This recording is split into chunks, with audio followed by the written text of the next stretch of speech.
I think I'm muted now, perhaps. Are we good, Dr. Brown? Okay, now I am unmuted, and we are back, and we do want to get right to it. Our full public session is starting now. We are back from exec session, and I don't believe we have any modifications to the agenda, correct? I'm not seeing any. So really want to get right to it, and Corey Mitchell and students from the district from Ithaca High, yes, are going to be presenting right now. Dr. Brown, is that correct? Yes, sir. We have some young people and some adults that we're going to promote so they can be on the screen. Mr. Mitchell's here, and he's going to introduce the team of folks with him once we promote him to be able to speak. Thank you. It's very nice to see Mr. Corey Mitchell right now and right in this evening. It's great to see you, Corey. Hey, good evening. Thank you, everyone. Can everyone hear me okay? Awesome. Well, thank you all for giving us and giving our students this opportunity to join and share. We are going to share some feedback from some of our students who were involved in the iRise internship that we've created at Ithaca High School. Myself, Samantha Little, and Suki Tabor from the Ithaca Youth Bureau have been working directly with their students, guiding them, meeting with them over the course of the summer. We have 3 students that will be speaking tonight, 3 amazing students that have just blown us away since the summer: Saba Weatherspoon, Ava Mendez, and Willow Lewis. So I believe they are all on. I see Ava there. We're going to start with Saba. Saba, are you with us?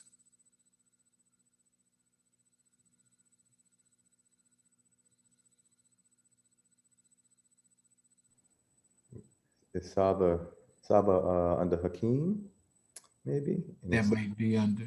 Yeah, then we'll promote Hakeem.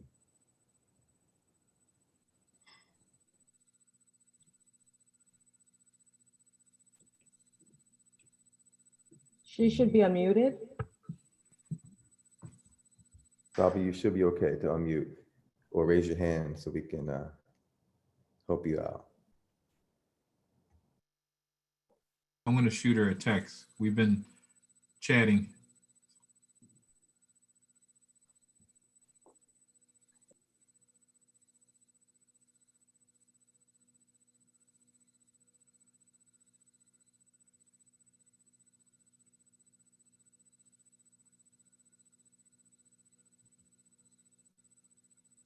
Hello, Saba.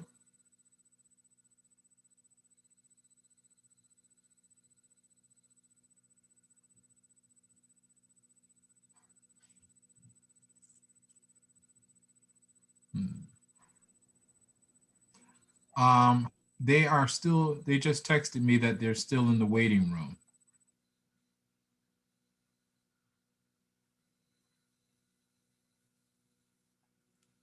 I don't think they've been admitted to the board meeting yet. There is no waiting room. Do you know if they're logged in under a different name? Samantha is not. Yeah, they say they got something that they're still in the waiting room. Saba, Willow, and Samantha.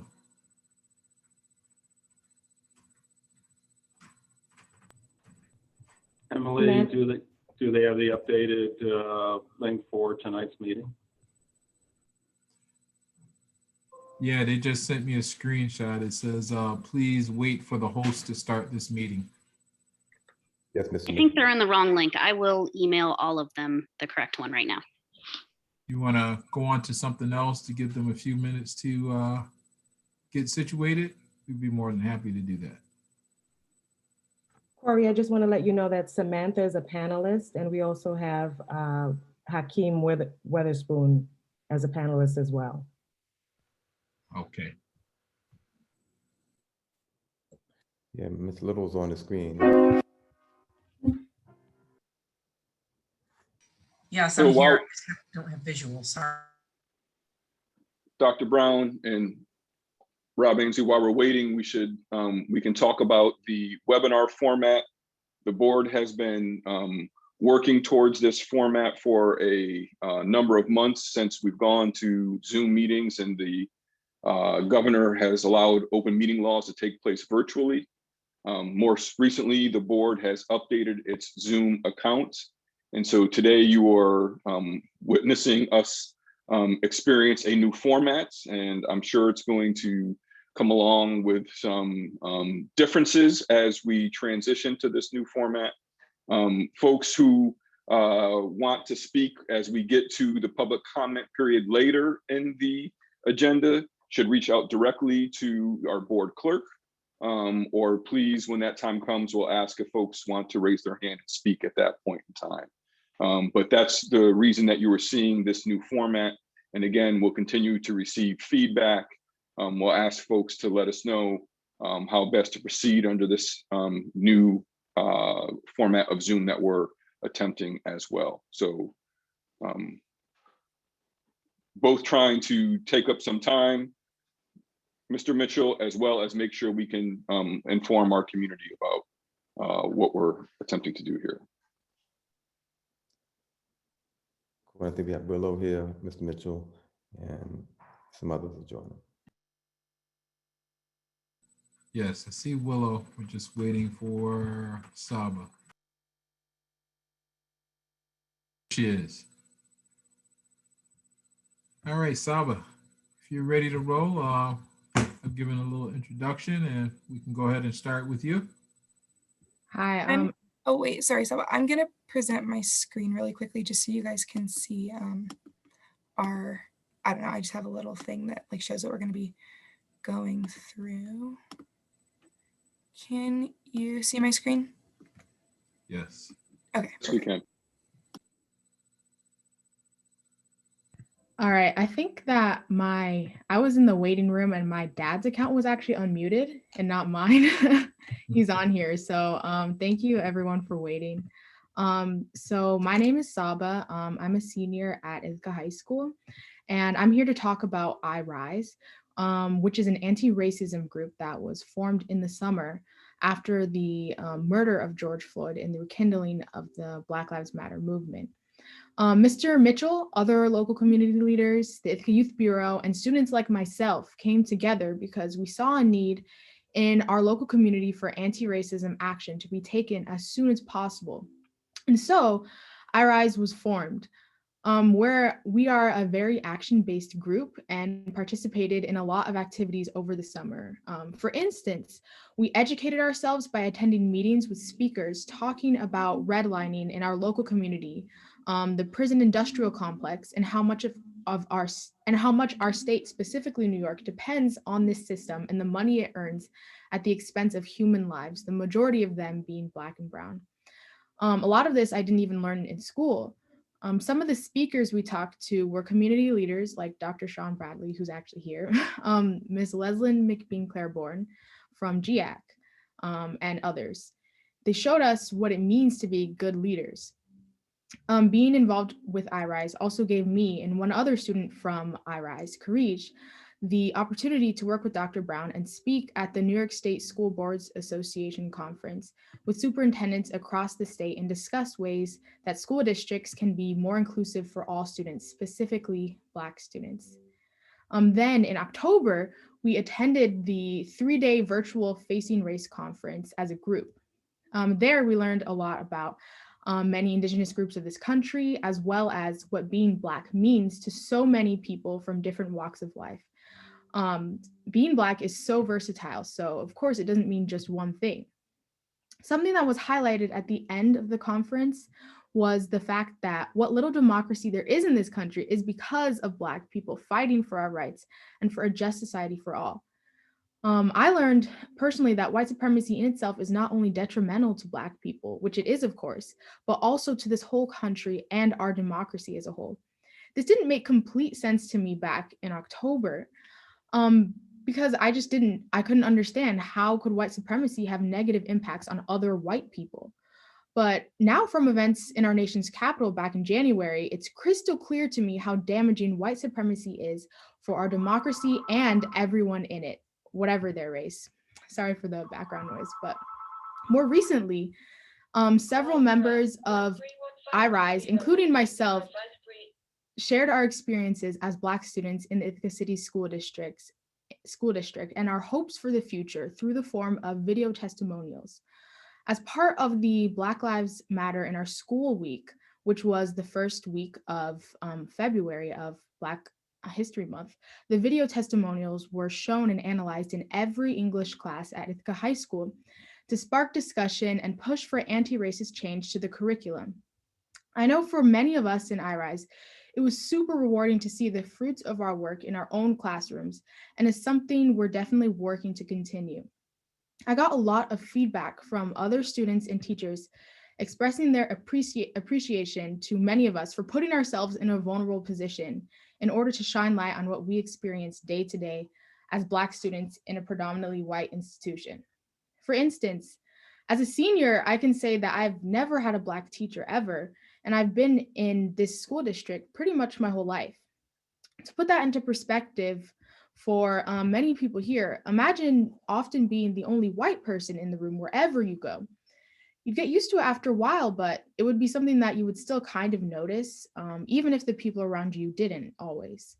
They may even get your name mixed up every now and then with the only other kid in the class with the same color skin as yourself, even if you both look and act nothing alike. These are just some of the things that we talked about in our and studied in our video testimonials that were shown in the classrooms. Some of my own teachers and peers have told me that they were not even aware of some of the things that happened to their own students and classmates. Generally speaking, it's hard to fight racism and implement anti-racism in the classroom if you're not even aware of the racism and microaggressions that exist there in the first place. That's why we felt the need to share these stories and keep the discussion going. Some members of iRise, plus Willow, who hopped right on in on the action, volunteered to organize the Black Lives Matter in our school week and plan the final event for that Friday, February 5th. Many of the board members here today may have already seen the recording of this powerful event, and I believe Willow will speak more to this shortly. But first, Ava, another member of iRise, is going to speak to her experiences with iRise. Thank you for your patience and thank you for listening. Hi, I'm Ava Mendez. I'm an 11th grader at IHS. And I was asked by Mr. Mitchell to be a part of iRise in November.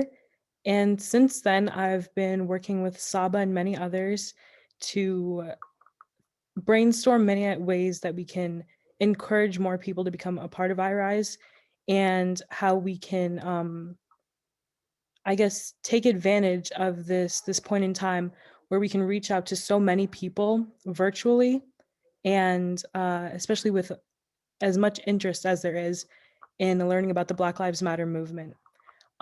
So I also attended the Facing Race conference, and I feel like I learned a lot about how being Black and race in general affects so many aspects of our lives. I learned about how it affects our environment and how we need to use our experiences as Black people to, I guess, shed some more perspective and more light to those who have not been able to experience what we're going through. Right now, we're working a lot on presenting to people about what iRise is and what we're planning to do. And we're also thinking of more ways we can involve the community and try and gain more traction for how to build our support for iRise. Yeah, I'm Willow. I'm a senior at IHS, and Saba talked a tiny bit about it, but I'm just going to elaborate a little bit more on what happened during Black Lives Matter at School Week earlier in February. So we started off the big thing that teachers and students really worked together to organize was the curriculum in English classes. We talked first a little bit about what English teachers would do to try and correct and diversify their curriculum. And we listened to their reflections on that. And then we kind of talked as a class about in our individual classes about ideas that we had to better to get more Black authors and books about racism and the Black Lives Matter movement into the English curriculum. Like Saba said, we also listened to student testimonials. So I think there were 3 testimonials by Black students who shared about their their experience as Black students at in the ICSD district. And then as a class, we all reflected on both the testimonials and the talking from the English teachers. So also throughout Black Lives Matter at School Week, we highlighted Black role models every single day. We sent out emails, and at the beginning, actually a little bit before the beginning, we sent out a big survey and had everyone had people in like the middle schools and at the high school also respond to the survey with a Black role model that they felt was really influential in their lives and why that person was influential. And so we went through and we picked out highlighted student responses and we put pictures up and we shared those responses to the survey out every day. We divided it up so that each day we would share sort of like a different field. So we had people like Audra Lord and Shonda Rhimes. And we also had Stacey Abrams, Amanda Gorman, LeBron James, and Simone Biles were all people that were highlighted during that week, among many others. And then on top of that, on top of just doing those highlighted responses, we also every day reminded people that the survey responses were all accessible. I think there were close to like 300 responses, which was really, really awesome. And I had a lot of students and teachers reach out to me and say that they were super thankful that we were sending out these role models because it really inspired them to go look at the responses other than those we had actually picked out to highlight. And it was really awesome to see everyone so involved in learning more than was just presented to them. So like Saba said, we ended the week with our like culminating event, which was our book reading / panel that we did at the end of the week. We did it virtually over Zoom. And what we did was we started with a reading by Saba and I of a book called Black is a Rainbow Color by Angela Joy, which is a fantastic book. It's a children's book and it has really, really wonderful illustrations and it explores themes of empowerment and diversity. And it was actually really exciting because we had initially intended it to be just for younger kids, but a lot of middle schoolers and high schoolers and even adults showed up for that first section of the panel to listen to the book and learn about those themes, even if it wasn't initially geared towards them. So that was really awesome. After that, we did our panel and we had 4 panelists come and talk while Saba moderated, asking them questions. We had 3 Black students, 2 of which are here, Ava and Angeli. And we also had a community leader, Travis Brooks, who is really involved in GIAC. And so Saba moderated, like I said, and the panelists were asked questions like, what does the Black Lives Matter movement mean to you? And have you encountered racism and microaggressions? And how did they personally affect you? And so through these questions, we were able to explore themes of racism, the Black Lives Matter movement, and allyship. And one thing that I did really want to share that stood out to me, and I know a lot of other people who attended the panel, was Travis Brooks said this phrase, and he said, we don't need allies, we need accomplices. That was something that really stood out to everyone. And I think really encompassed a big goal of ours in doing the Black Lives Matter at School Week, because we didn't want just the Black community to be involved in combating racism and redefining our school in a more anti-racist light. We wanted everyone to be involved. We wanted accomplices who would really stand with our Black students and advocate for anti-racism. So that was something big that we took away from the panel. And we actually have one of our panelists, we have 2 of our panelists, Ava's here, but Angeli is here. She was a panelist and she's gonna just share a little bit about what she took away from the panel and how that experience was for her. So hopefully Angeli can talk now.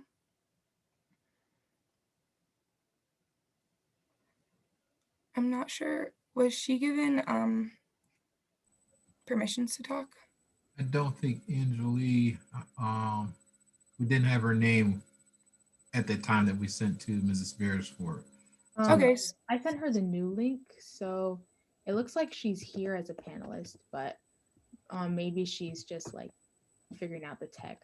I can just, while we're waiting for her, I can just like kind of adding on to what Willow said. I totally agree with her, that phrase that Mr. Brooks said about we don't need accomplices, we need allies. Like Willow said, allies, they can choose when and where they want to stand with a struggle, a group of people.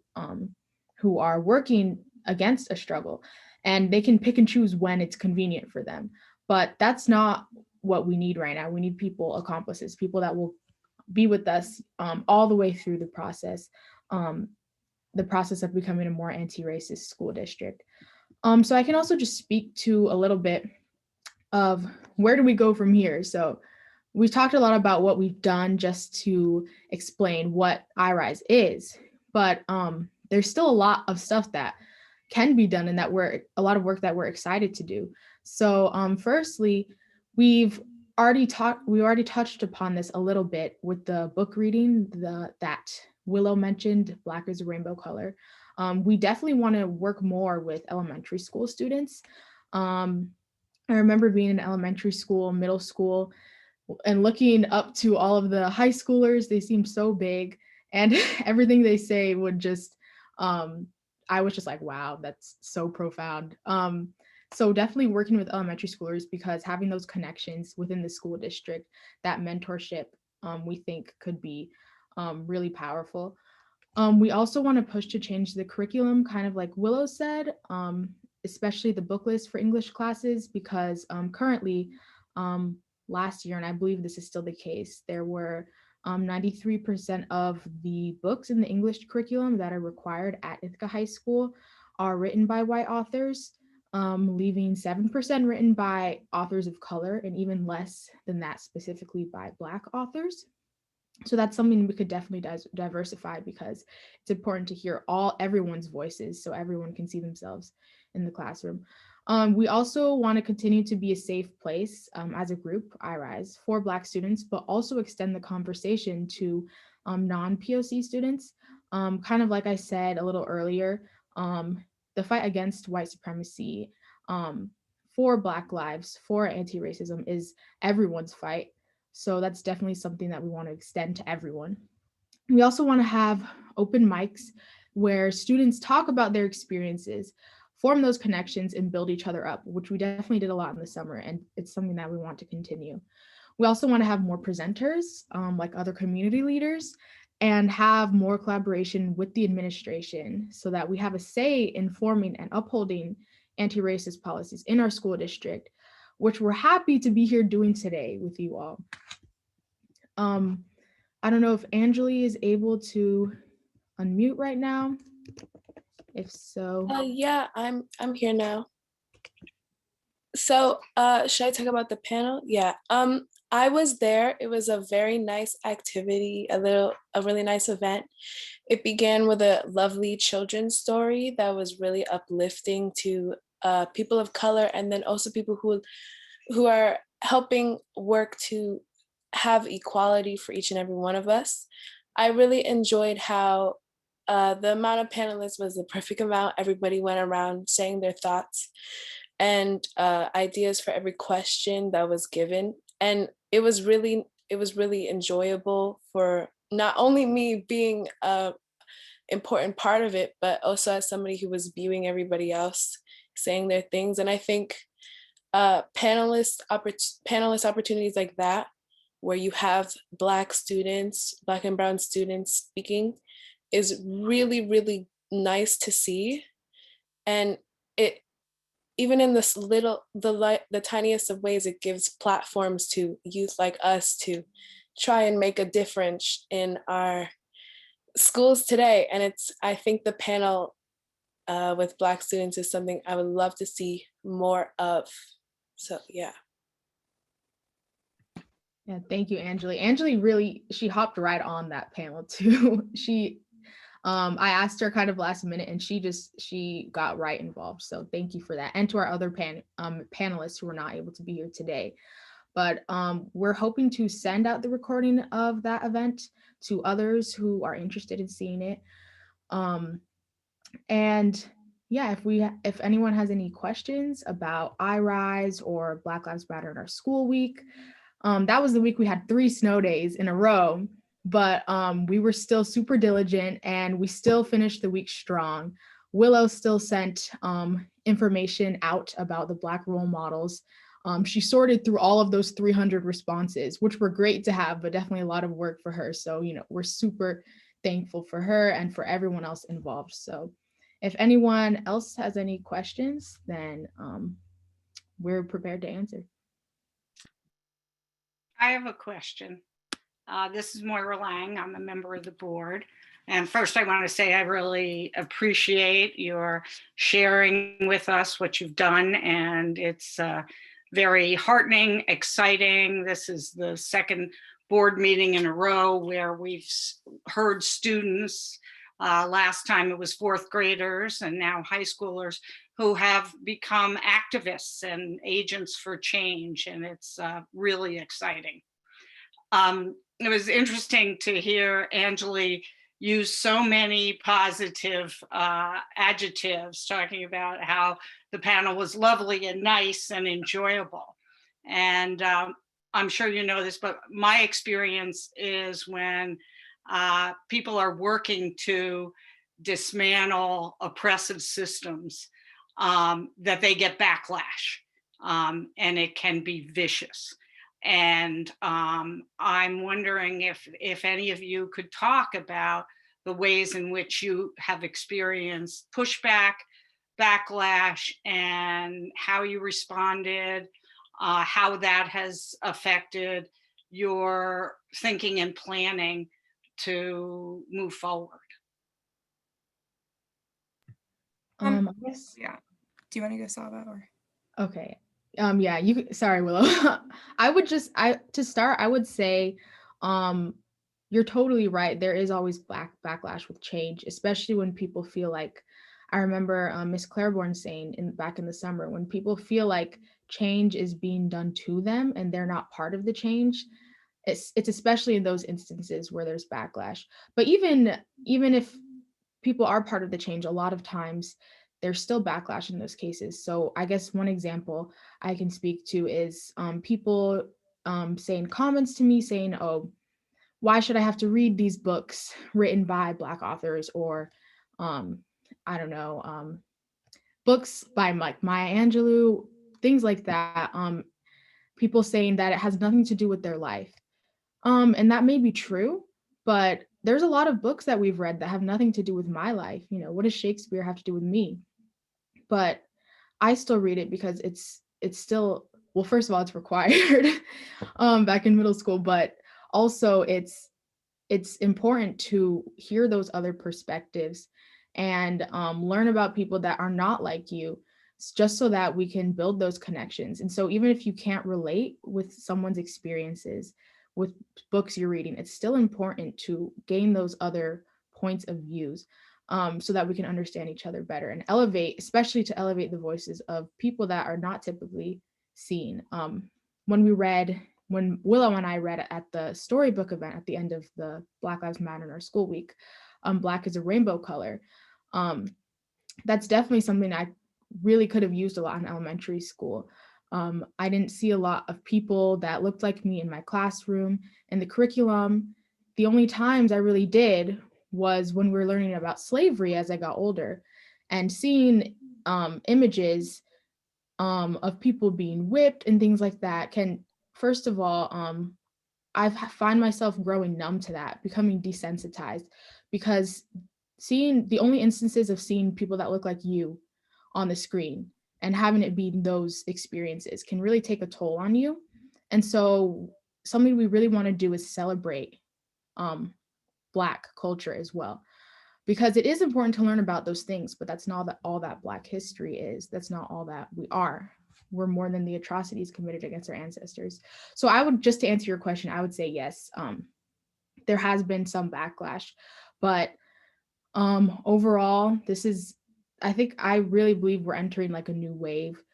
This is something that people are able to see that this is something that we need more than ever.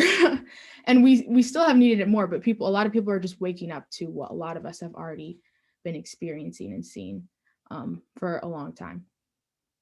Yeah, so to add on, I completely agree with everything that Saba was saying. I think that something that I also noticed, in addition to, I guess, the more outward backlash, was a lot of what in my mind I call like passive backlash, and that's people just simply ignoring it. Like I throughout the week, we kind of talked about the fact that I sent out emails every day, and every day at the end of the email and at kind of the beginning of the email, I was like, hey, we're having this panel at the end. It's really easy to sign up. If you have any questions, like, totally contact me. And that went out to students, and then it went out to all the staff and teachers. And so it was a little bit frustrating to hear to when I went onto the to the panel. I saw a lot of students, which was really awesome, and I saw a couple teachers, but not that many teachers attended. And I think that a lot of the times that backlash that I've experienced is teachers want to listen to other adults. They don't want to listen to students, even though students are the people that we were talking about, and students are experiencing a lot of the racism that goes on in our school. So I think that was also a little frustrating. I also heard I was talking to other students about the way that the English curriculum, or the Black Lives Matter at School curriculum that we did in English, how they experienced that and how they liked that. And a surprising amount of students told me that teachers, the way it was structured, I kind of talked about it, was we would have the teacher reflections, and then there were student testimonials, and students would do reflections, and there was like a reflection as a class, and then like an individual reflection kind of section at the end there. And it was surprising to me how many students said that teachers were running out of time and not even really addressing or getting into that final reflection, and that, like, oh, what do we do next? What are some ideas for change that we can really actively do in our school? And that was really disappointing to me, because at that point it just kind of feels like they're doing it because it's a required part of the English curriculum, and because they're supporting it because it was something that they were told to support, not that they and that they skipped over that part of active steps. Really made me disappointed to see that they were not really pushing for active change. So I definitely see what Saba was saying, but I think also that underlying feeling of like, oh, we're doing it because we have to, or we're ignoring it even because it's not required, is something that I felt was really frustrating.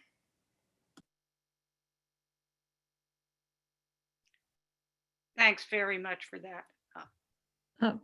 This is Anne here. I just thank you so much for what you're doing in the school and for this presentation, and it's just really wonderful. And so I really appreciate all your insights, and I am wondering, I would love to see if there are links for those testimonials and for some of the things that you shared. I'd really love to see those. And I'd be curious too, you mentioned kind of looking at the literature that's usually offered as part of like the books in English classes. So I'm really curious about how you would change that, if you want to elaborate on that. And you know, what kind of books would you bring into the mix? Like I said before, right now we have 7% of books by people being written by people of color. So I would say definitely, for starters, increase that number. There are some classes, this is just for like the baseline, like the bare minimum. I've definitely been in English classes where the teachers have given us the opportunity to choose books, given us the opportunity to read extra books that were not part of the curriculum. And so that was something that was really great. So definitely in some of my classes, I've read James Baldwin, Frederick Douglass. So I would say, you know, the teachers shouldn't have to just, if they want to incorporate, that's great, but it shouldn't be all on them to do that. If that's part of the baseline, then that's all the better. So I would say that's a good start. I also think that there are some books that we read that we think of as sort of like adding to our anti-racist lexicon, or I guess of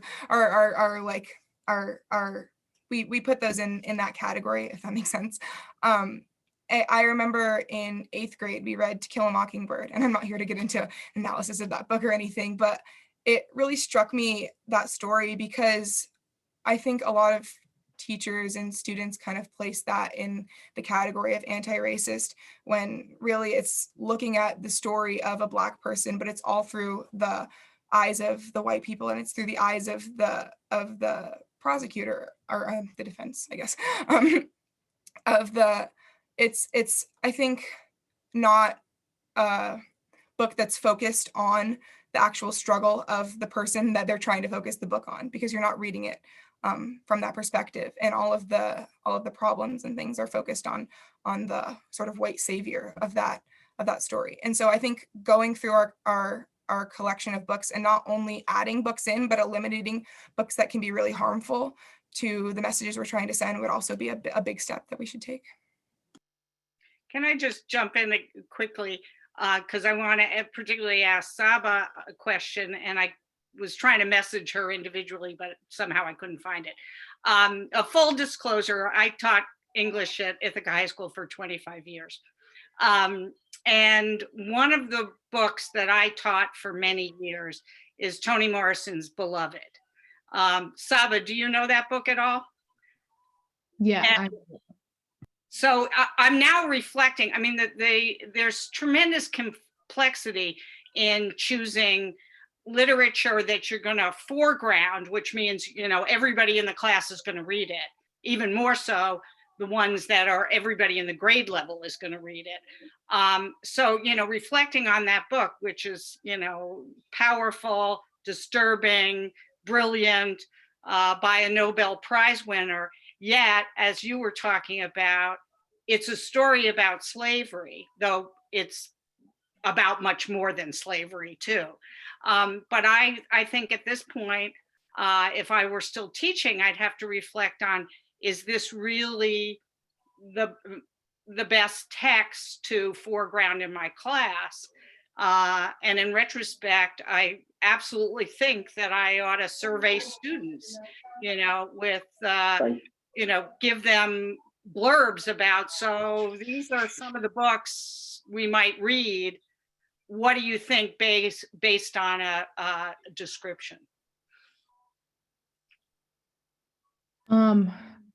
I think that is a really good idea to get from students. From my own personal experience, I would say teaching that book is really important still. When I said we're more than the atrocities committed against our ancestors and that we shouldn't learn just about slavery, I didn't mean that. We shouldn't learn about slavery. I just meant that shouldn't be the only thing that is taught about all the Black cultures of this country. So I would say that book is definitely still something that I think everyone should read. And a lot of times, I know for myself personally, there's a lot of books I wouldn't have read if not for school. So I think that's definitely something that people could still read. But should that be the only thing? Should that be like the face of the race? Should that book be thrown in there just to meet that requirement? Like, look, we have a diverse book selection. No, I don't think so. I think that can still be part of it, but that shouldn't be all that it is. Yes. Saba, I want to thank you for sharing that. Corey, I'm sorry, Sean. My turn. What's up, Mr. Mitchell? How you doing, man? Ava, Angeli, Willow, Saba. So good to see your faces again. I think the last time I spoke to you was in the summertime when we were doing some of those projects. So I have a comment first about Shakespeare, because, you know, English major, I got to represent. Oh, Shakespeare's so much about an experience Black people can relate to. Let me tell you. First of all, he dropped those lines back then in what we call ciphers, right? Just like if I cruise in a circle. We have the luxury now of reading him in pristine, sterile classrooms, but that's not how Shakespeare went down. You had to be up close, and if you didn't get it, you didn't get it. Right? There was no replay. There was no VHS tape. There was no DVD. And if you remember, you know, his plays like Othello, they talk a great deal about the world shifted from a Moorish or North African perspective to a more European one. And there's a reason why they were afraid of him in that play. That's all I'll say, and I'll leave it at that. But I do have a question. It is so powerful that we are trying to tear down curriculum, tear down experiences by using the voice of the very young people who are experiencing it, right? Dr. Brown could mandate all of these changes, and you know your teachers, they would go nowhere. They have to get this from you all. So with that background, my question is, you're not going to be with us forever. How do we maintain your experience so that the young folks coming behind you to do this work have the benefit of your experience and don't necessarily have to start from square one. You might say, well, hell, we did it. They need to start from square one because they need to get their weight up like we did. But I think collectively, you understand where I'm going, right? Sean's been working with kids in college for a long time. He can tell you the same. There's something to be said for capturing what you've experienced somehow and translating that to the young people coming behind you. What do you think some of the best practices we could use to do that would be? Thank you. I can talk a little bit about that. So I think in my mind, there are three like really big things.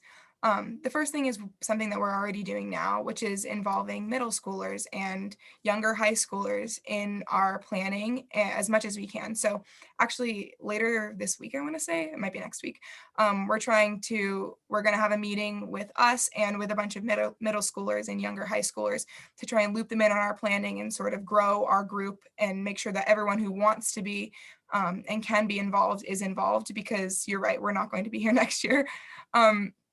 But on top of that, I talked a little bit about elementary schoolers, and I think that getting them involved in ways that I guess are reasonable for elementary schoolers would be a really, really good idea. So like not only teaching them, but also hearing from them and saying, okay, so this is what you've just learned about. Why don't you reflect on that and tell us your experience? Because even though they're little, they still have a lot to say, I'm sure. And oh, I had one more thing. I think I forgot. Oh, the last thing that I also think about, that I was also trying to think about, is getting college students involved, because even though we are at ICSD, we're trying to grow the community within, I guess, Ithaca. And so not only, well, I mean, I'll be here next year for college.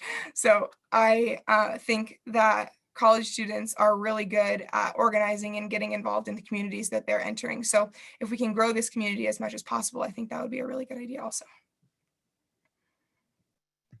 Adding on to what Willow said, I agree that getting involved with the younger kids and maybe even the college students is a really good idea.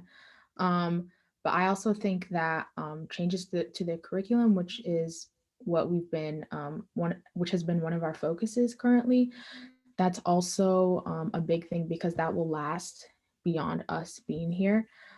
Actually, I think someone asked for our video testimonials, and I guess that's the good thing about this virtual year. A lot of the things are easily accessible, and they're on the internet. So they can be seen as many times as people want. So I'm actually going to put a link in the chat to the video testimonials. Oh, it didn't work. I'll put that in the chat shortly. But I also think that we should also have, like I said earlier, have more Black teachers, because teachers are here a lot longer than the students are. I thought high school was going to feel like eternity, but here I am. I'm a senior. I'm a second semester senior. Willow's going to Cornell. It's almost over. So I think that having the teachers there to advocate for us in the classrooms, because yes, we can have white teachers advocate for us as well, but it's also important, I think, to have people who have those shared experiences with us in the classroom every day too. So I think that's another thing to keep this momentum going. And also iRise, getting new members, which we're doing from underclassmen and things like that. And them seeing events like this and seeing a lot of the articles written in the Tatler, the Ithaca High School paper, that's online, that's there forever. Anyone can see that. So I think that's something that is also crucial in keeping this momentum going. And it is really going. I think we have another meeting like next week with the high school too. So yeah. Well, that's a nice segue to my quick comments, and thank you again. It's been a pleasure to watch this program. Real quick about the idea of English classes, in particular Toni Morrison. I think we have to acknowledge Toni Morrison as being a Cornell alum. I think that's an essential part. So someone steeped in this community. And I know that there's opportunities sometimes to teach material against itself, right? Even the books that we think are problematic, there's ways in which we can use them as part of the lecture, as part of what we're learning. And I think, Saba, you spoke to this. What I'm always intrigued by is that we shouldn't just learn about what marginalized groups have experienced, but what folks have done for themselves. What's the role of self-determination, of liberation and emancipation? And that's what I've seen with this group, is this approach to talk about agency and activism. And I've had the privilege of watching you all present at numerous meetings, especially during the school year. I wonder when you take some time off. So with that being said, it raises the question, and this is for the IRI students as well as Mr. Mitchell, what comes next? You know, I heard you mention a meeting about next week, and equally about what comes next. You said some things that should happen, but the way in which you see that folks in our various communities in Ithaca can support this work as well. One thing I can say to speak to that is when Mary Grover returns, we will be rescheduling a meeting with her. She reached out to us to find out ways that we can make IRISE a permanent fixture at the high school and continue to support it in its growth and in the depth that we want to do with the program and reach in multiple areas, curriculum, getting more teachers of color in the school, and in many other areas that are needed in order for us to help our students feel safe and give them the opportunities to feel that they can grow in the ways that are most useful and most effective for them. So we're going to continue that meeting as soon as Mary returns, and I'll be in touch and let you know how you can support us.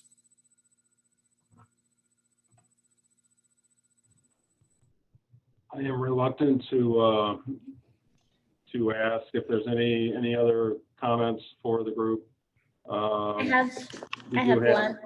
Nicole, absolutely. Eventually we need to move on, but I really don't want to, but Nicole, go ahead. So Saba, Willow, Angeli, Ava, Corey, thank you so much for this presentation. It's amazing thinking about being 35, no, now I'm 36 years old, but thinking about being in high school and only having Black History Month to talk about the achievements of Black people and having to learn that history sometimes from people that don't look like me. So I appreciate the presentation that you all have put forth. Willow, I appreciate your comments around Black people being able to tell their own stories. There's a lot of power and truth that comes from telling your own story. Saba, I appreciated your comments in terms of Black pain and Black joy going hand in hand, but us typically hearing so much about Black pain versus joy, and there's so much joy to be had, to be chased after. A couple of questions I had for you all were, one is we talk a lot about Black and Brown educators and having more Black and Brown teachers. What do you all think would be helpful in getting more Black and Brown students to go into the field of education?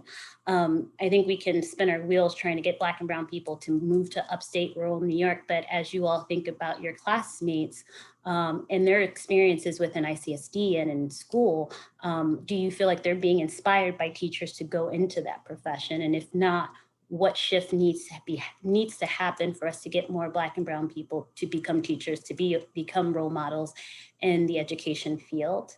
My second question was, as we talk about curriculum and we think about engagement, do you all think if we had a more inclusive Black curriculum, whether we're talking about English, whether we're talking about dance, whether we're talking about music, we would see an increase in engagement among Black and Brown students if they saw themselves represented in the arts, in academics, different academic fields. Yeah, so on a little bit about your first question, I think it's really hard one because it is kind of a cycle. Like if you don't see yourself represented as a teacher, it's really hard to say, oh, I really want to become a teacher, you know, if you don't have those role models. I honestly think that a lot of it is school engagement. So that kind of goes into your second question. Like if Black and Brown people aren't engaged in school, when are they going to say, oh, this is something I want to be doing for the rest of my life, you know? So I think that Saba talked a lot about the curriculum. So maybe she wants to add a little more and reiterate what she said. But yeah, I think it goes a lot. I think a lot more engagement in school in general would push people towards education as like a field for the future. Yeah, adding on to what Willow said, I would say that it definitely is hard to see ourselves in a place where we're not represented a lot. But I guess a lot of people are breaking down those barriers. But I would say that we definitely need to be encouraged, and we need to have people to advocate for us. Kind of going back to the having more Black teachers and even non-POC teachers advocating for us, because a lot of times, actually, I'll put the testimonials into the chat right now, but I loved what Jolie said about in her video testimonial, where there was this lower expectation of her wherever she went. And she would tell a teacher, I can do this on my own, I don't need to go to like this help room or something, like I can do this project on my own. But a lot of times, and then being told that she would not pass the class and that she couldn't do it on her own. There's no upsides of being talked down to like that. And maybe I honestly cannot think of any downsides to being encouraged, even if there is a long shot. There is no downside. You try, and if you fail, that's the worst thing that can happen. So there's no downsides to people encouraging us and advocating for us really at all. I would say there are definitely a lot of great teachers that I've had, but I definitely know that in some instances, sometimes it can kind of feel like an us and them situation. I know this is a big thing. There's definitely a disconnect a lot of times with like Black and brown students and teachers, which Fatu actually talks about in her testimonial video. I think just the work we're doing right now, if we continue it, I think that will actually help us see ourselves in education by closing that disconnect between the people in leadership in education, and just having those conversations.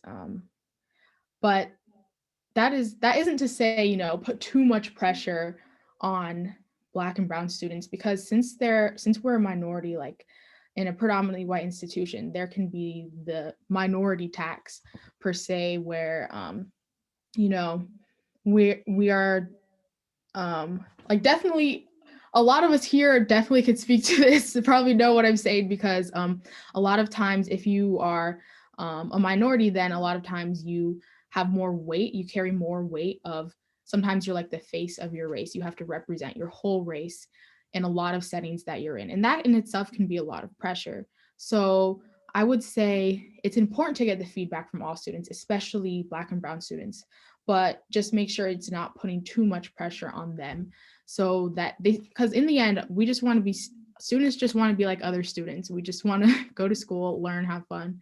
So I think those are definitely, advocating for us and encouraging us would definitely help, because I have had people in the past telling me, I can't do certain things. I can't be this, I can't do that. And there's no good that comes out of that. And of course I want to prove them wrong, but after a while it can be a lot. There's also, in our recording of the panelist event, the discussion, I know Travis Brooks definitely talked a lot about this. Like, there can be also internalized, because being told these things so much can kind of push for that internalization of the mindset of being in a cage and just limiting yourself before you even try. But I think some of the things I said, encouraging, advocating for us, will help these things and nip it in the bud, per se. Thank you, Saba. One last question, I promise, Rob.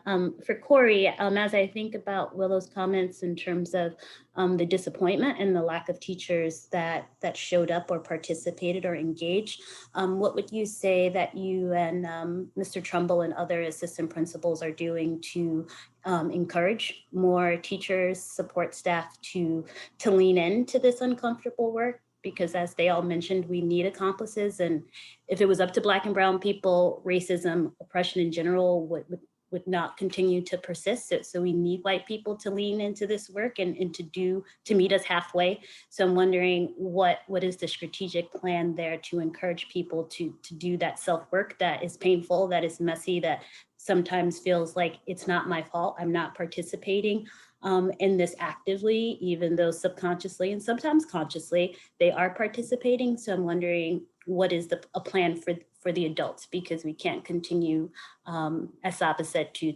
apply that minority tax and to expect our students to be able to learn and teach and dismantle forms of oppression while also striving to achieve their dreams.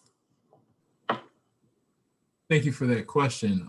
What I would say that we're going to continue to do is to continue to engage our staff in these difficult conversations about race, about racism, about finding ways to make changes in our curriculum. We're going to continue the committee work that we're doing, particularly the attendance and engagement committee work and the grading committee, because with those committees, even though they're focused on those particular topics, there's always the intersection of racial issues and how they impact how you engage students, how do you build strong relationships with students, meaningful relationships, so that students have a sense of belonging. We're going to continue putting out professional development for our staff to get folks to a space where they are comfortable and that they're proficient in doing this type of work and making our students not just feel comfortable, but helping them to grow. So those things are going to be steadfast in our efforts throughout the remainder, not just this year, but moving forward. Particularly in the summer, we definitely want to engage and offer staff more opportunities for PD and more experiences. We're looking to increase more community and more community voices at the high school, and also to work and collaborate with some of our college partners as well and business partners. We're going to continue the relationship that we have with the Ithaca Youth Bureau, with Suki and her team, to continue to not only build up students, but also to support staff in this most important and difficult work. To that point, I have one, I assume probably be the last question. You know, so often, unfortunately, we get questions from parents questioning the need for Black Lives Matter at School Week, questioning why we're teaching about race and about LGBTQ issues at school. And everything that you all said tonight was so powerful that when I answer these emails, I'm going to put a link to this recording and send them to have them hear it from you, because they don't need to hear it from me. But I'm curious if you have anything to add about how this kind of curriculum might have impacted you had you had it when you were in elementary school. Because I can only think of what it would have done for me as a child. So if anyone has anything there, because again, I am going to share this link of this recording, and I would love to hear what you think. Sorry, Willow, but I have been talking to Meryl Phipps, who's the director of Village at Ithaca. And a lot of the times when we talk about tracking. And personally, in elementary school, I went to a school that was in Brooklyn, and I had a lot of resources. My classrooms were very diverse. I had a lot of different cultures and people around me. And then, I moved here and some things were different. That was in middle school. And I definitely felt a change. And so I've been thinking to myself about how if I was here in elementary school, all throughout from kindergarten up to 5th grade, and then moving from that to middle school and being on a track that's not positive, on a track where people are constantly doubting me, I think that I wouldn't be where I am today, and I wouldn't be able to have the voice and perspective that I have. So I just feel like not really for me personally, but for the people who aren't coming to these meetings, who aren't sharing their perspectives, that's how they're being put at a disadvantage. They're not expected to come. These spaces are not made to be comfortable for them.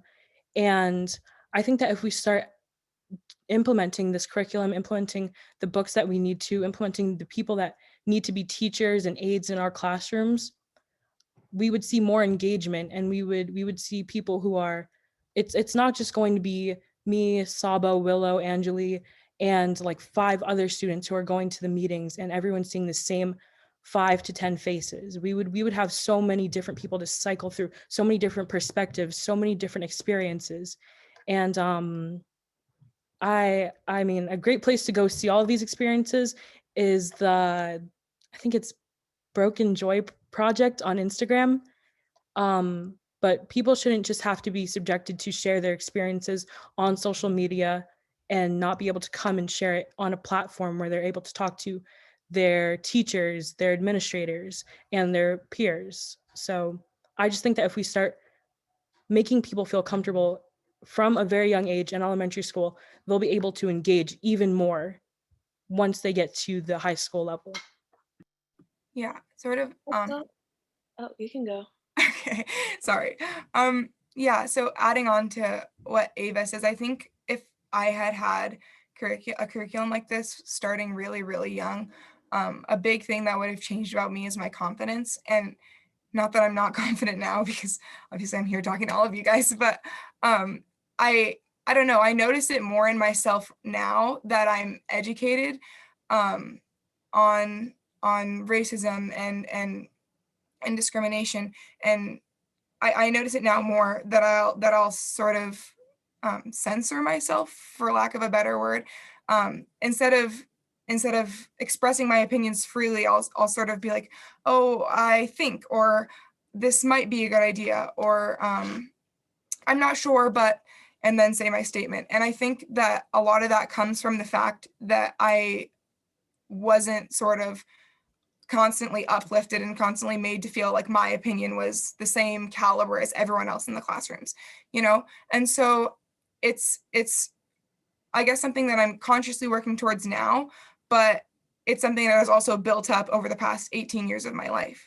And so it's really hard to break down those barriers if you don't start young. And I think that had I had this sort of uplifting when I was really, really little, I would have been in a lot more of a place to do the things that Ava's kind of saying, like express myself and my opinions and advocate for people. So. Also, I wanted to add on to everyone else, saying that a lot of prejudices begin when you are young. I never woke up one day and thought this and this about one race, or this and that about a gender or whatever. It's like ingrained in you at such a young age. And if you start in elementary school, educating people about microaggressions, things like that, and little prejudices, and teaching them how to combat that, and positive things like Black joy, as we said before, it helps eliminate a huge amount of problems that are happening in, like, that you experience through everyday racism. Like, it's only this year that a ton of my friends and people I know have been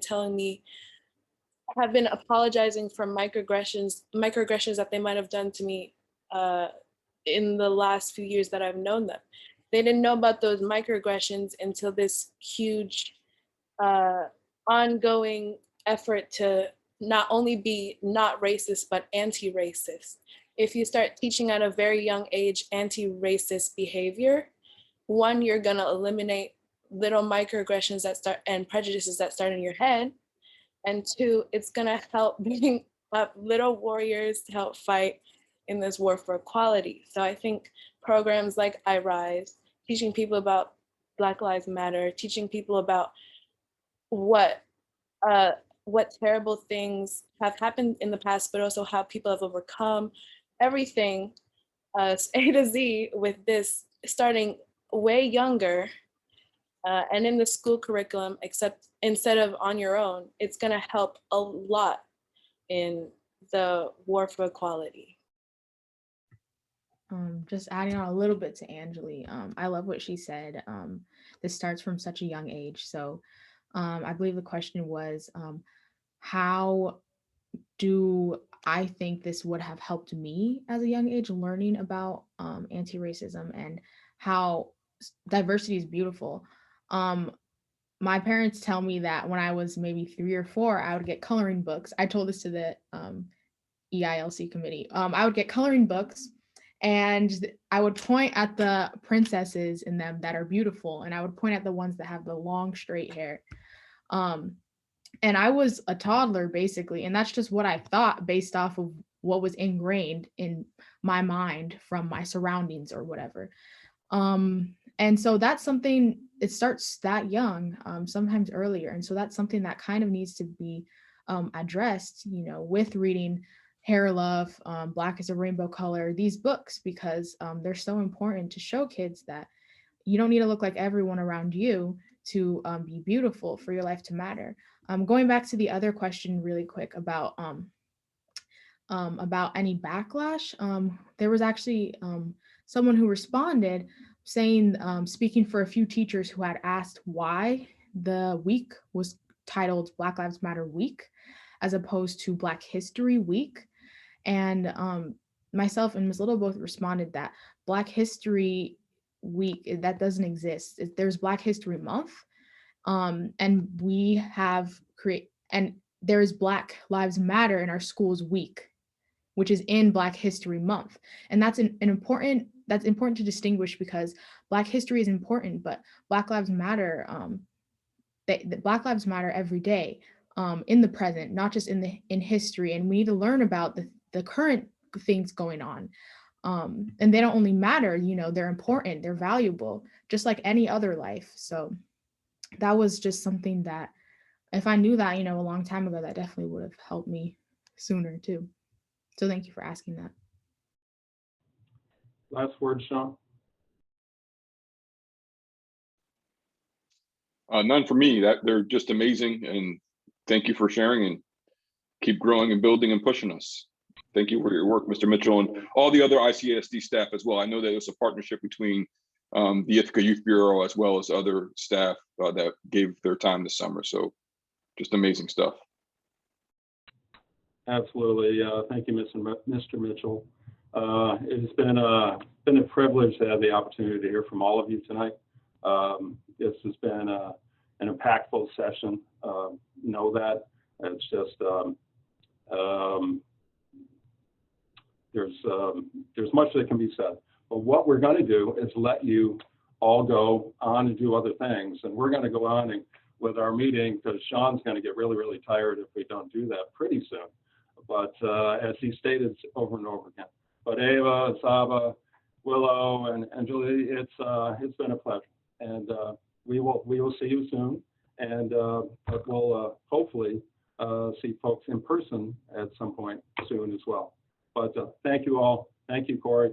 It's outstanding. Very, very much appreciate you all being here tonight. So what we're going to do, Sean, is we're going to roll into public comment. And however we're going to do that, Emily or others. Emily and Tricia are going to run public comment for this evening. Thank you, Sean. I received a few emails prior to the meeting, and the first person on the list is Miss Emily Workman.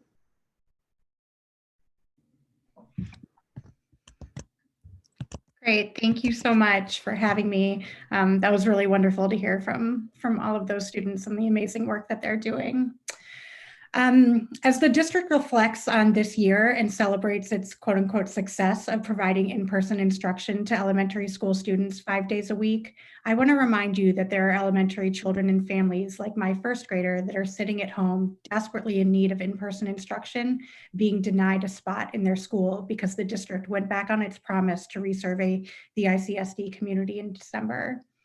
We chose virtual instruction for the fall semester only because we were assured over and over again that we would be able to change our preference for the spring semester, knowing that we would want to be back in person at that time.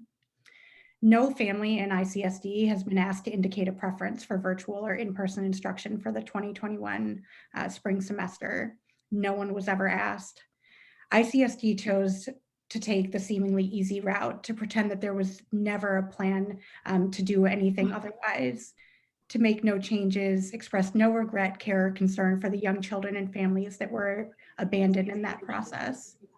It seems that the district's intense desire to avoid a hybrid model came with a high price for some students, excluding them entirely from in-person learning. In my research, I have yet to find another district inside or out of New York State that finds itself in this position. Regardless of what kind of instruction other districts are providing, if more than one model has been offered to general education students, all family choices are being honored in an equivalent way. For many districts, that meant that they had to do a hybrid model, but that doesn't mean that they were less successful than ICSD. What it actually means is that their definition of success included providing equal access to all students and families who wanted to attend in person. My 7-year-old is suffering from depression for the first time in his life, and it is heartbreaking. He's losing important social skills and gaining none. These issues are prevalent during these difficult times, I realize that, but in his case and many other elementary students in ICSD, it shouldn't have to be this way. My son is being asked to, quote, take one for the team so that the district can offer many of his peers a high quality year of in-person schooling. My son stares out our window each morning, watching all the neighborhood kids walk by on their way to school, and he asks me why they're allowed to go and he isn't. It's a hard question to answer. What I'm thinking, but would never say to him, is that it's simply because the district hasn't chosen to prioritize you over those children. Better luck next year, I guess. This is not the first time that I've raised these concerns, and I'm resigned, or at least trying to be, to the fact that change is unlikely to happen this year. However, I ask the board and district leadership to not forget about the families and children that are missing out in order for others to flourish. We are important too, and the talk of the successes and lessons learned of reopening elementary schools this year needs to take into account those that have been forgotten. I have a couple of questions to close out with. First, I'd like to know what options the district has already begun exploring for next year if distancing requirements remain the same, but many more families want to attend in person. And can we have absolute assurances that there will be equal priority given to all families that want to return in person? And finally, I appreciated the mental health webinar on Sunday night, but what surprised me was to hear about the school and district-based resources available, since I've communicated my concerns about my own child's mental health to many and have never been informed of these options, nor has anyone ever reached out. I'd like to encourage schools and the districts to follow through with getting this information out to the broader community and perhaps create opportunities for schools that are doing a good job connecting with their families to share effective strategies. Thank you. Thank you, Ms. Workman. Board responses will be at the end of public comment. Up next is Karina Lockenhoff.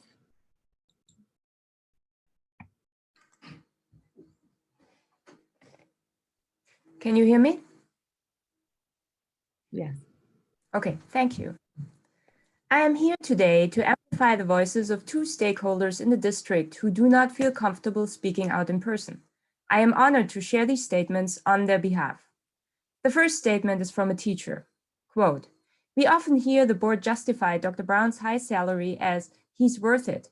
Yet when it comes to other employees' salaries, the board says the taxpayers won't stand for it. Is the board saying the teachers are not worth it? Does the board consider what kind of message this sends to employees? We have to try to afford to live here too." End quote. The second statement is from a fellow parent. I actually read the statement 2 weeks ago, but based on the responses from the board, I think you did not quite hear it the first time, so I'm reading it again. Here it starts. "I am a parent of 2 children at Ithaca High School. I'm also a parent of color. It is very important that legitimate concerns about the transparency of the process that took place after Mr. Ainsley received the 200-page document not be derailed by allegations of discrimination and racism. I believe that much good has been done in the district, but we must have accountability and must make sure that our district leaders and the board adhere to the highest standards of ethical conduct. To restore the confidence of the parents and other stakeholders, there must be a comprehensive investigation by an independent third party and a commitment to release a very thorough and detailed report of the investigation. After sharing these voices, I would like to add a statement of my own, speaking as the parent of 2 children in the district. I applaud the board for its transparency by offering to share its response to the state inquiry upon request. However, when I requested the document, it raised very deep concerns.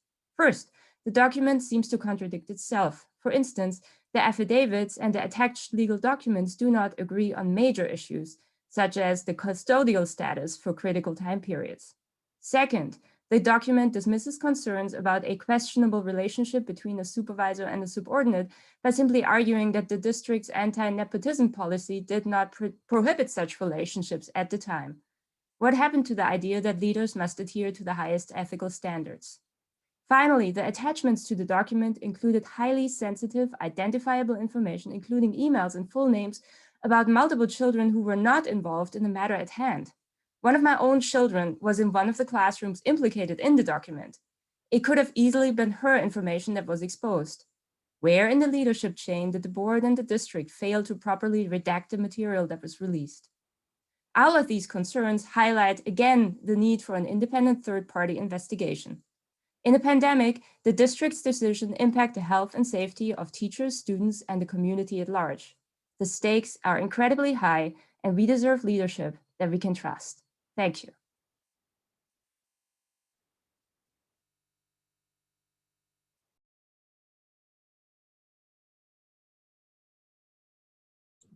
I'm sorry. Thank you, Ms. Lockenhoff. Up next, we have Ms. Amy Bacon.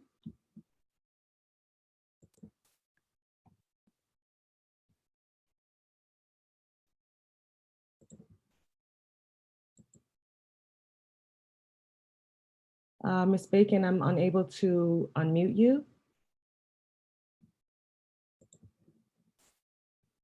Up next, we have Lillian Yavitz.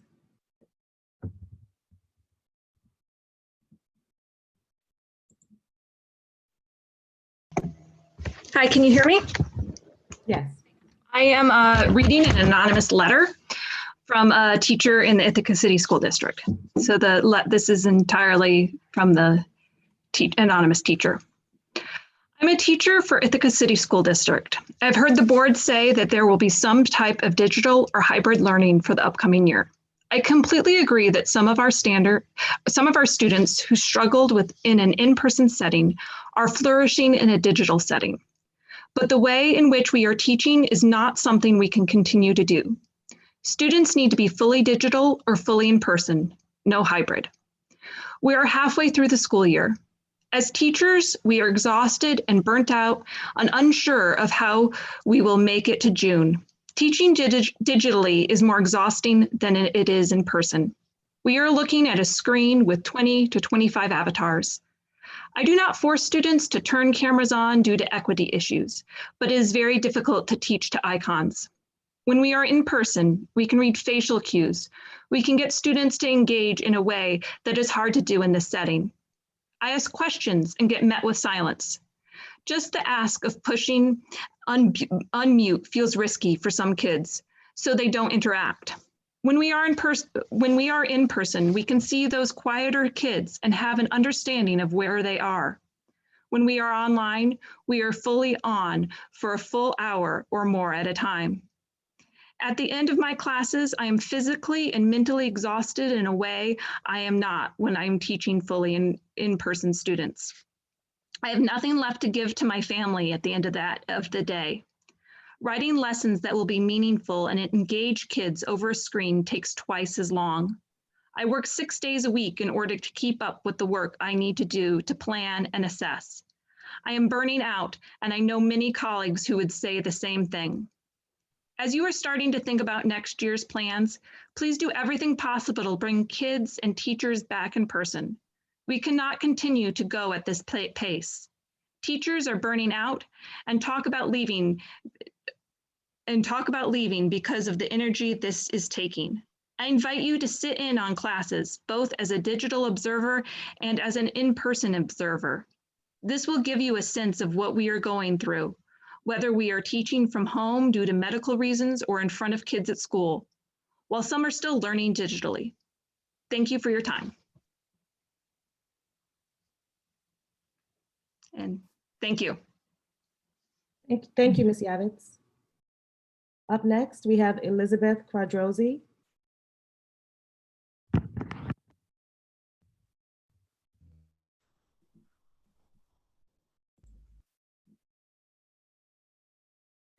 Ms. Quadrosi? I am also reading a letter submitted anonymously by a stakeholder in our ICSD community. And again, I did not write these words. Eldred, this community is aware of your so-called legal background. Do you think this gives you the right to talk down to your community? You repeated countless times that you would try to make this as simple for us to understand as possible. Your community is filled with educated, intelligent people, some of whom actually are practicing lawyers. Please stop condescending. You and other board members continue to hide behind personal nature of the allegations. Countless community members have acknowledged the personal nature of these matters while also stating in no uncertain terms that the allegations are undeniably related to Dr. Brown's professional conduct. We've heard enough deflections and distractions. Dr. Brown, you need to stop telling this community to just trust you. This is not how trust works. And as an organizational leader, you should know that. Trust is earned through genuine transparency and taking responsibility. You can't demand trust just because you want. In fact, your need to repeatedly plead with the community to trust you makes us question your trustworthiness even more. Your most recent a victim of character assassination because of your justice work. This is yet another distraction and deflection from a powerful man. It is often the case that powerful people who do good work use that good work as a distraction from the harm they cause. And they claim to be the victim when they finally face some accountability. Stop using your justice work as a way to hide behind the very real harm that you have caused. Your not so subtle implication is that anyone who seeks to hold you accountable is against justice work. That is outrageously manipulative and simply untrue. Wanting to hold you accountable for the harm you've caused and the ways you've abused the power of your position is valid and is part of this community seeking justice. Wanting to further equity and anti-racist practices in this district while also wanting you to be held accountable for your breaches in professional conduct are not at odds. Do not conflate these two things in some manipulative, desperate attempt to distract this community. Thank you. Thank you, Ms. Quadrosi. I'm going to try to call Ms. Bacon one more time, Ms. Amy Bacon. There we go, Trisha. I didn't have a button before. Can you hear me now? Yes, I can. Okay, great. Thank you so much. I'm here this evening to read two separate short statements and some questions from two separate ICSD stakeholders. The board often cites high graduation rates as one of the successes of Dr. Brown's tenure. Could the board please address the fact that we are graduating students reading at a third grade level? There have been many allegations of manipulating the graduation rate, including not counting kids who get GEDs or go to new routes, using outside community resources to exert pressure on teachers to pass students, and gaming of the system to get just enough 65s to earn passing credit. Can the board address these concerns? And the second separate statement begins, I would like the board to address the unfortunate situation where private information about a number of children at Northeastern Elementary and the names of their caregivers were publicly disseminated as a part of emails attached to Lily Telkett's affidavit. Has the board or the district done anything to remedy this problem, including apologizing to the families involved and resubmitting a properly redacted set of exhibits to the Board of Education? Thank you so much for your time this evening. Thank you, Ms. Bacon. Up next, we have Ms. Kelly Evans.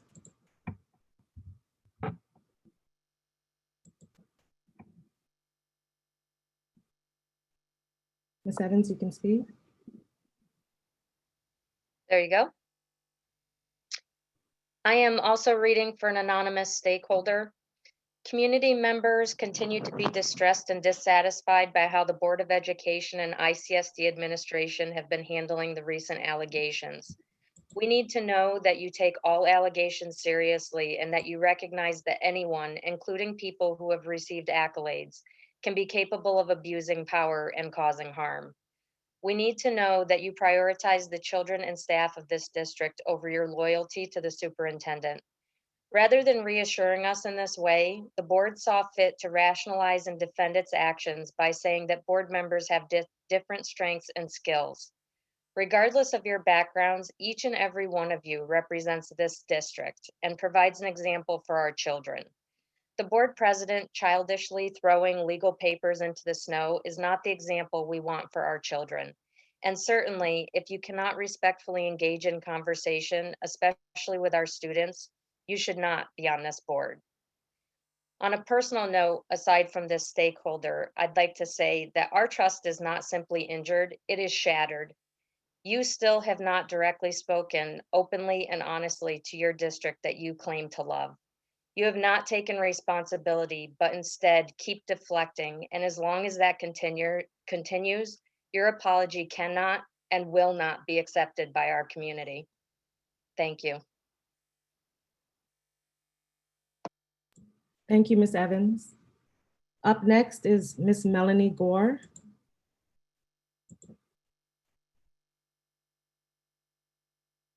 Ms. Gore, you're unmuted.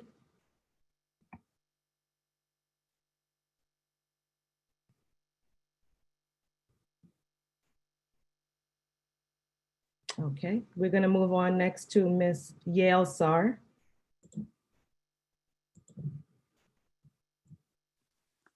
Hello. Can you hear me? Yes. Yeah. Thank you for unmuting me. I'm wondering if there's a possibility for you to turn on my camera. You would have to actually be a panelist in order for us to turn on your camera. Can you make that happen? Can you assign me a panelist position? One moment. Thank you.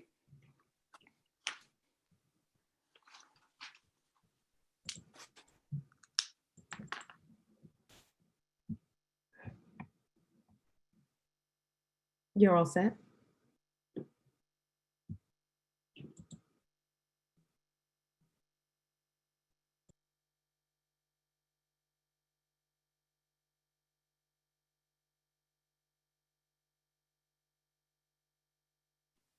Hello?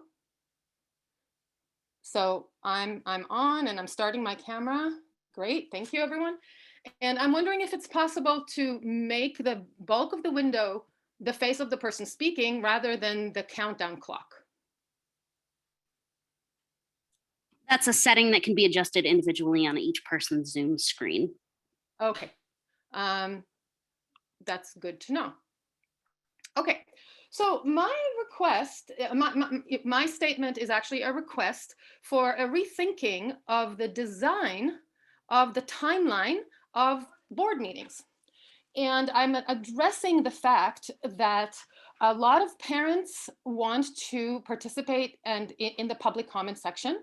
And over the 2 years that I've been following board meetings, I've seen board members and administrators repeatedly invite parents to come to the public comment section.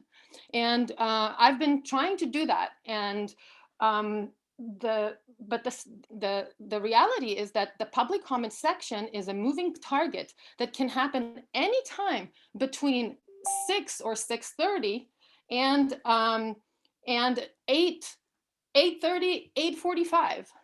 And that's a pretty big window for something that is about 20 minutes to happen. And as you all know, parents are juggling bedtime and dinner during that time. And it's very hard to do all of those things, plus muster the courage to speak in a forum like this. I don't know if you can tell from my voice, but my heart is beating right now because public speaking is not something that I'm comfortable doing, and I still do it when I care very much about a subject. So my request is that you create a known time in which the public comments happen. So parents and teachers can provide our opinions, ask questions, and express our concerns. Another piece that I think is also a barrier for participation is the fact that the public comments happen in, it's just public comment one after the other, and answers to questions don't follow the questions or the speakers. And what that leads to, which happens invariably every time, is that there are multiple questions by parents that are not being answered in that same board meetings. And we've actually also seen that questions by our student leaders are also not addressed immediately after they are asked, and sometimes it requires extra effort from the students and or other people to have their questions answered. And I'm seeing that my time is up, and I actually want to add, I would like to request another minute, please. And that is that even with, even when the public comment section will be, I'm assuming that you guys will find a way to make the public comment period to be at a predictable time. You guys are all very, very smart people with lots of skills, and creating a reliable opportunity for your constituents to speak to you during your board meetings, I'm sure is within your capacity and your purview. But still, the board meetings are not exactly a Q&A session. And during this pandemic year, and also every year, but especially right now, a lot of parents have questions, and those are important questions. They're about our children's academic future. They're about our children's mental health. And we request that there will be occasional, perhaps quarterly, perhaps bi-monthly, longer public comment sections that are designed to be Q&A sessions, where a parent or a teacher or a student can ask the board a question and expect to have an answer follow their question. And that will be the bulk of that meeting, and that meeting will be advertised and such, and will be recorded and will be shared. And that there will be an option for people to ask their question in advance. So for people who are not comfortable speaking on camera, will also have that opportunity. Thank you for extending my time to speak. I really appreciate it. Thank you very much. Up next, we have Buddy Woodridge.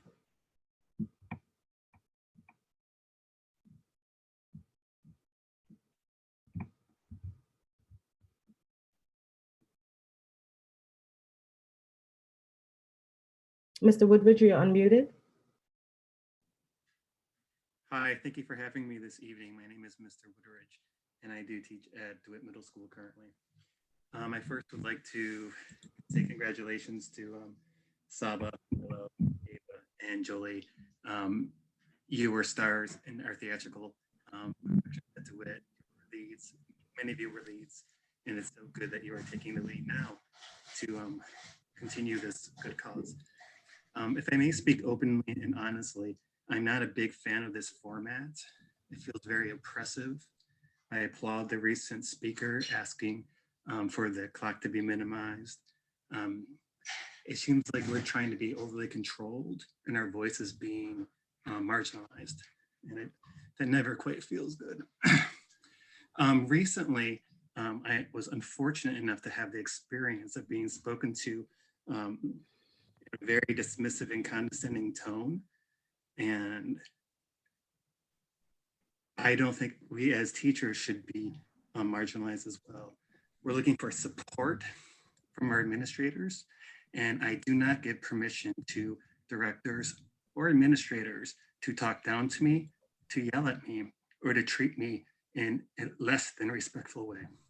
Thank you.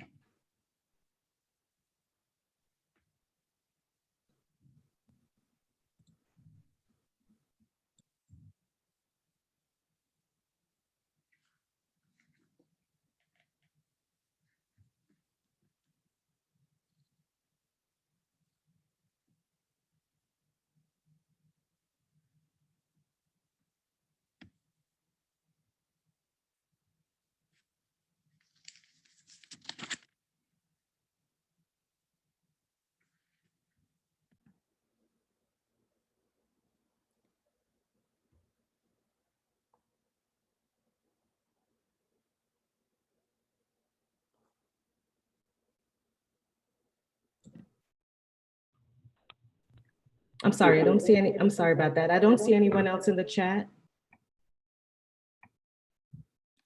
Melanie, who was signed up to speak, was actually had her Her hand up. hand raised.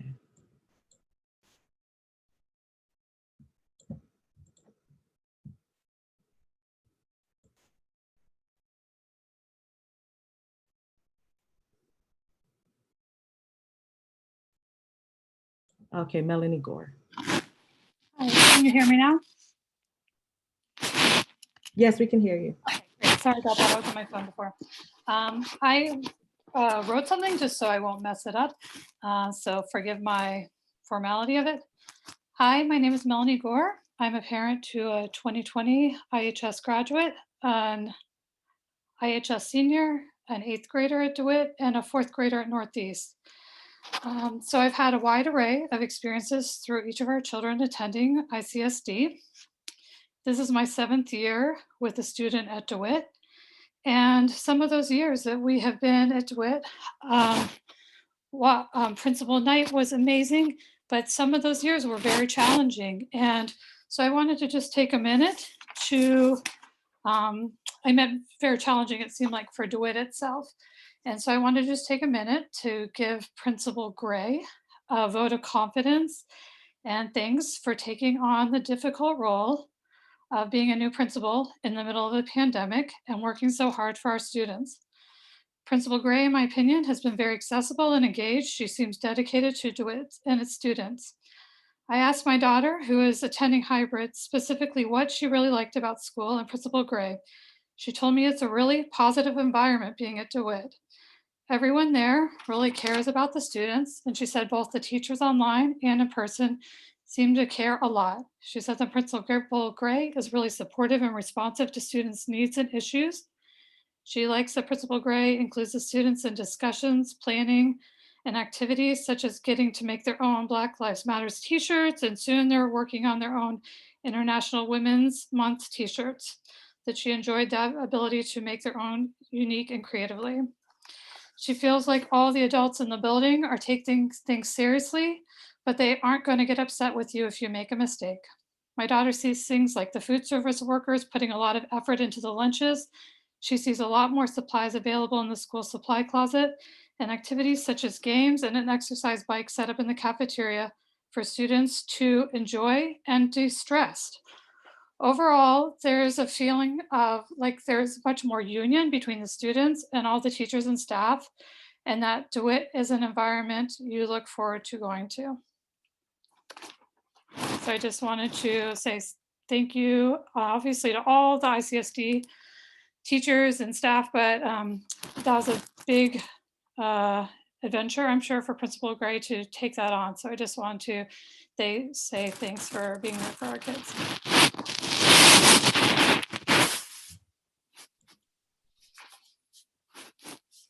Thank you very much, Ms. Gore.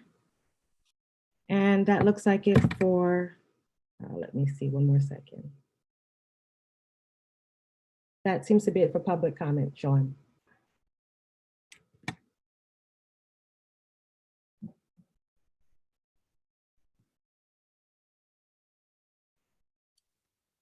Rob? You can't unmute. If it's more responses, I'll have. We got it. We got it now. So, so student reps and then board of responses. Oh, sorry.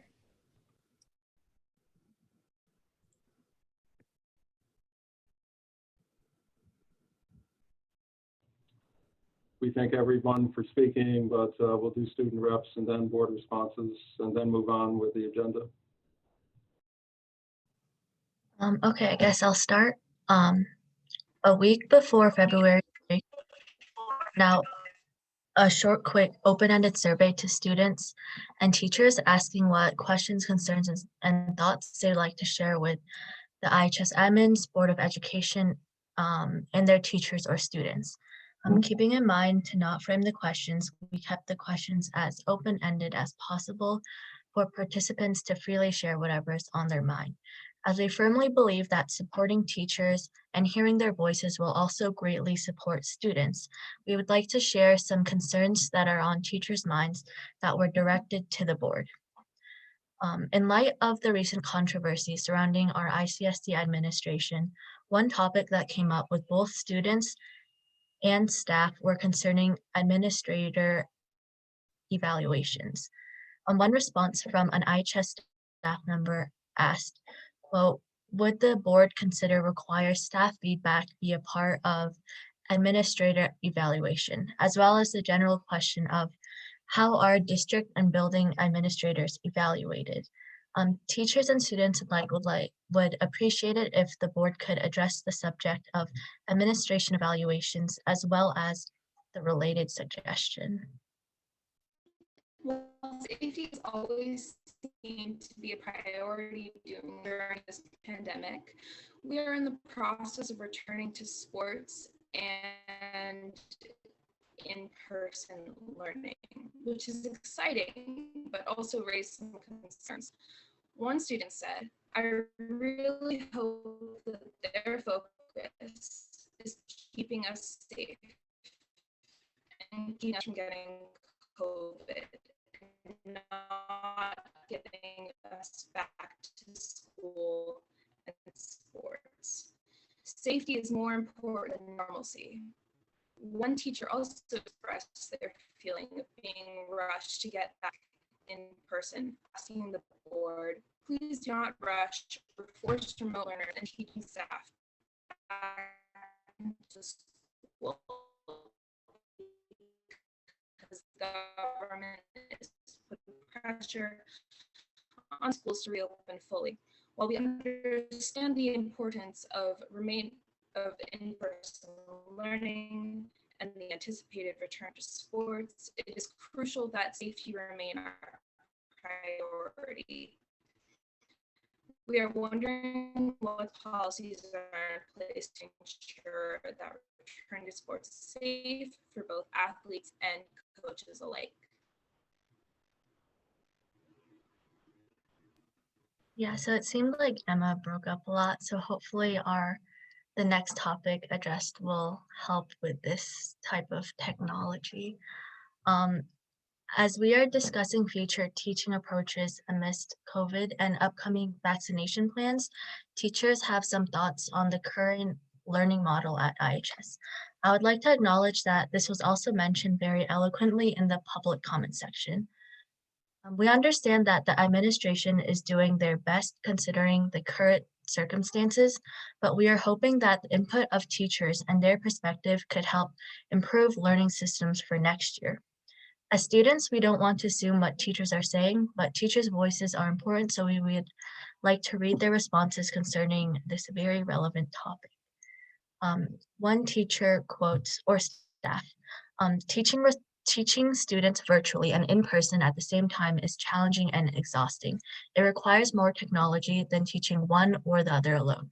One of the biggest challenges is speaking. To avoid feedback requires a dance with microphones every time a student in the room speaks to the class. Please do not plan on using mixed classes post-pandemic. Another teacher or staff states, quote, it seems clear that the board and district leadership seem set on pushing the concurrent/hybrid model of instruction into the future. It is being pushed so that we can look innovative, and the fact that it is less expensive than offering more effective separate in-person and online options. There is no concrete evidence that it is effective in public schools anywhere. Although it may be the best compromise we can make in current circumstances, staff, students, parents in Ithaca and around the country are well aware that it doesn't serve the needs of the vast majority of students. It is clear that not everyone is on board with continuing the hybrid model into the future. While hybrid learning may have benefits, especially in these current circumstances, these staff members explained how difficult it can be to juggle both in-person and hybrid student and online students, and would not be a sustainable method of teaching after the pandemic. I'd like to mention that in no way we want to diminish students' struggles with hybrid learning, as they are struggling very much, but we wanted to bring the teacher's perspective to this meeting today, as it will also greatly improve students' educational experience.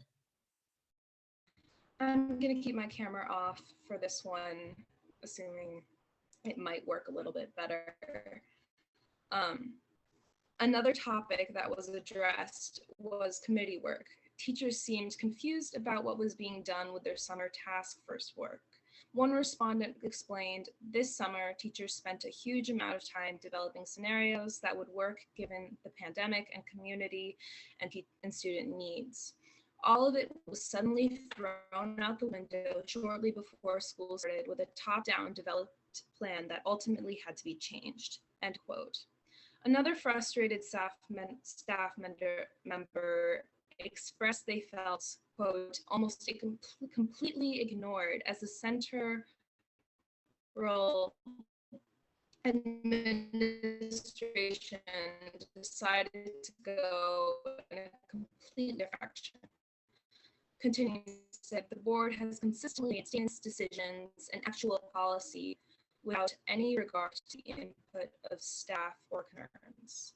And finally, our last quote, I hope that someone will look at our jobs and create an action plan on how to better support us, teachers, so that we can better support students after this pandemic, end quote. We have heard countless times that student input is a pivotal part of district and student development. We feel it is important to also emphasize teacher feedback in future decisions, as they're the ones we rely on for education. We as student reps understand that supporting teachers is supporting students.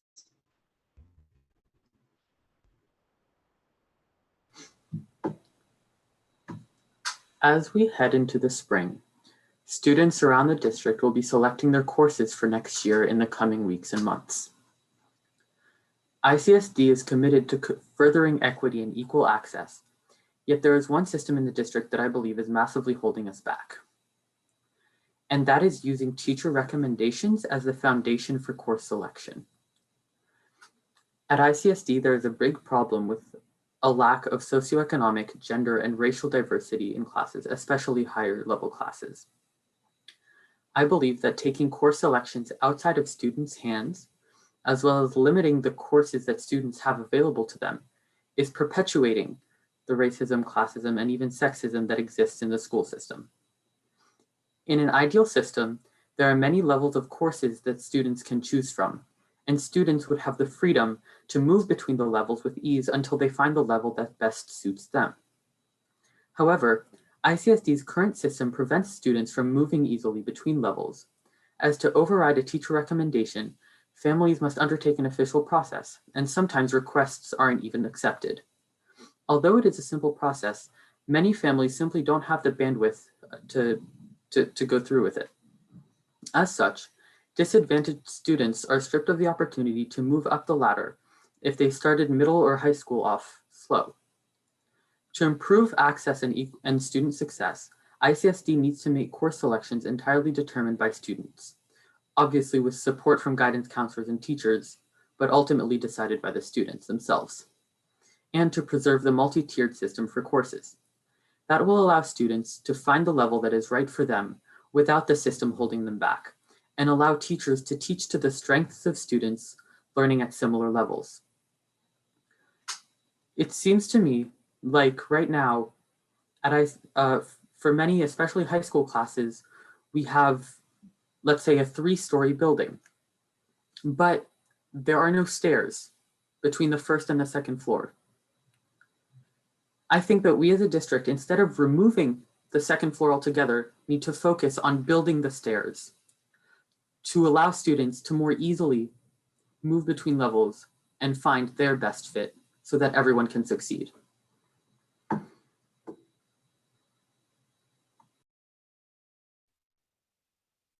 So it's been a while since we've last talked about kind of what's been happening around the school in terms of activities. So we just wanted to kind of catch you guys up all on some of the upcoming events. The orchestra is preparing for their annual cabaret night, which will feature all kinds of student acts on March 19th. The band has a presentation on March 5th, where student projects and a combined performance from both bands will also be premiered. I think otherwise, clubs have largely adapted to the current situation at this point and have found their own solutions on how they can run best. Clubs like Brain Team, Code Red, Science Olympiad, and Math Team, among other clubs, have continued to compete virtually using a variety of methods. Other than that, this Friday, the senior class officers have set up a trivia night for seniors to compete for gift card prizes. And yeah, I think at this point, in general, the activities have largely found their place in this current situation. And overall, I just think that I'm glad that they found their place, but yeah. And apart from that, we just had one quick question. And we understand that the board mentioned this earlier about like working towards this new meeting format, but we were just wondering if there were specific reasons or benefits behind why why this change happened.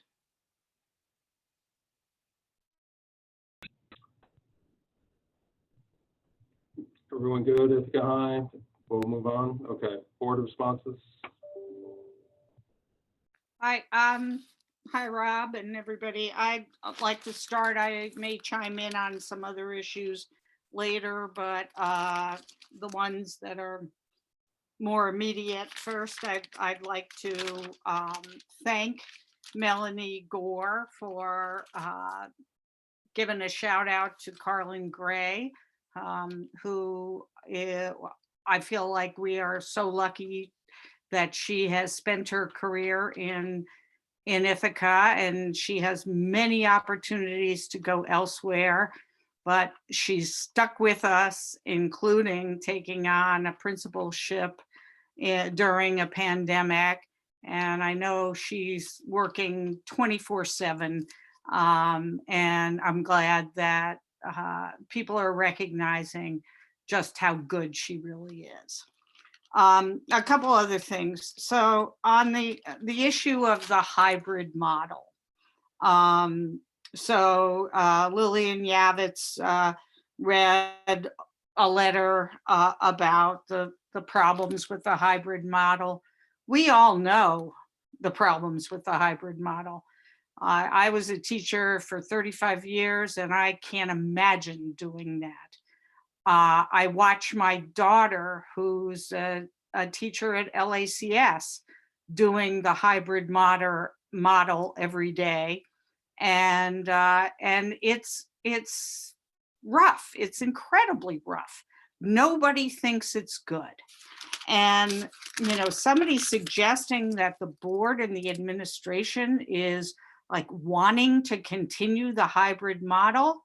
Not at all. That's just not the case. None of us want the hybrid model. It stinks.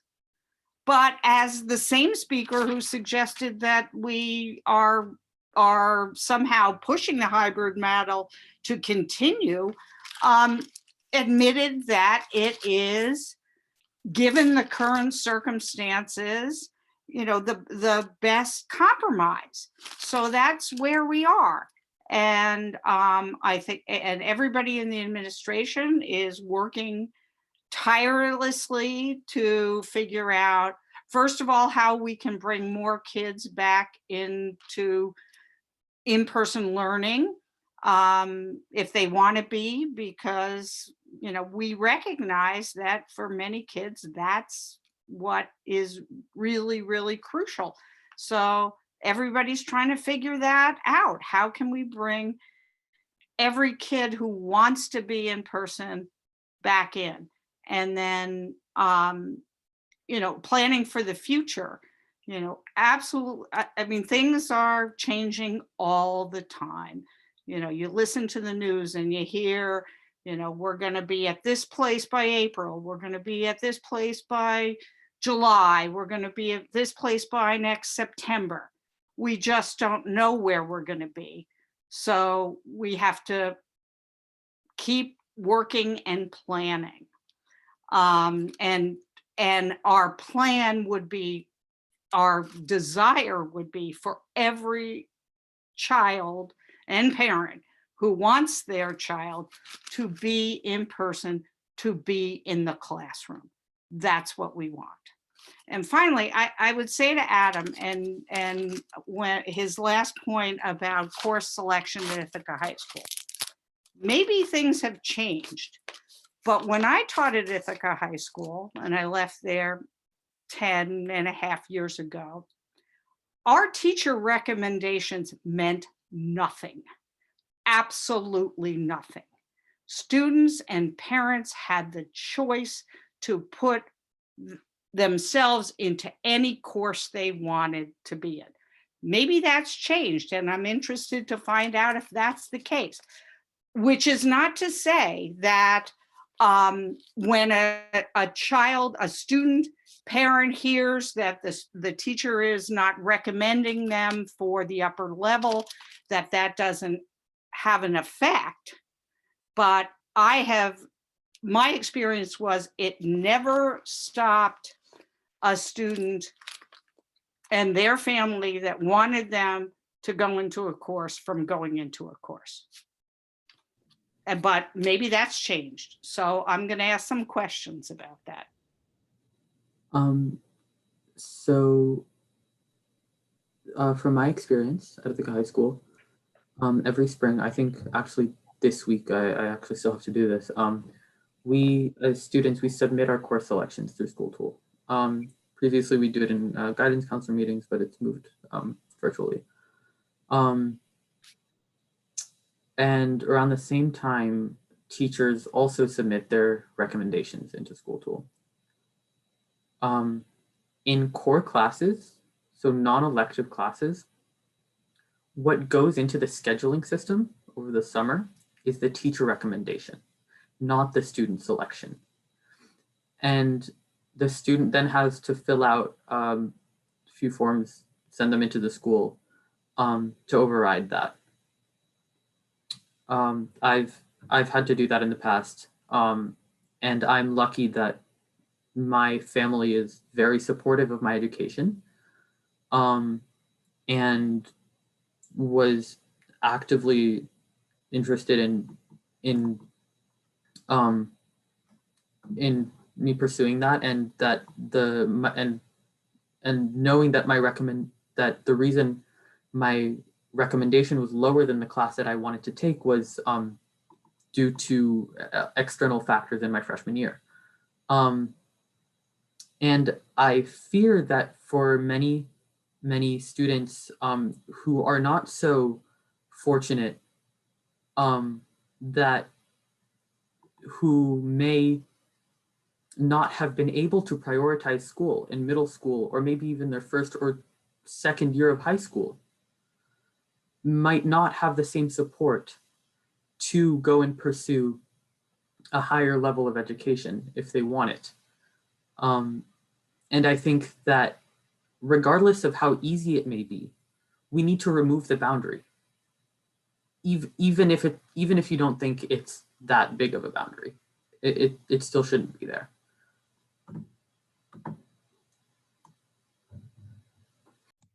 This is Anna. Thanks again for all those insights. And Adam, I didn't actually realize that system of requiring that recommendation was in place in that way that would be so limiting. So that seems like something worth really looking into to see if there might be a way to rethink it. I wanted to say one thing about some of the perspectives of the teachers, and just to acknowledge what a difficult year this is, and to thank all the teachers who are both teaching in the classroom and teaching remotely and teaching in a hybrid, having tagged along with the curriculum committee and been able to listen to a few of the courses that were being taught online.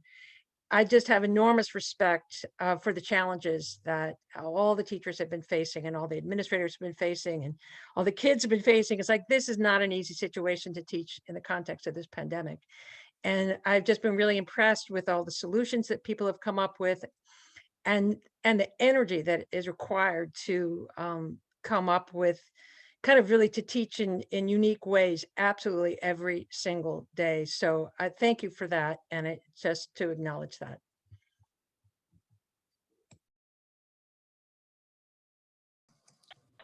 Thanks, Ann. like Other to follow up. responses? Go ahead, Pat.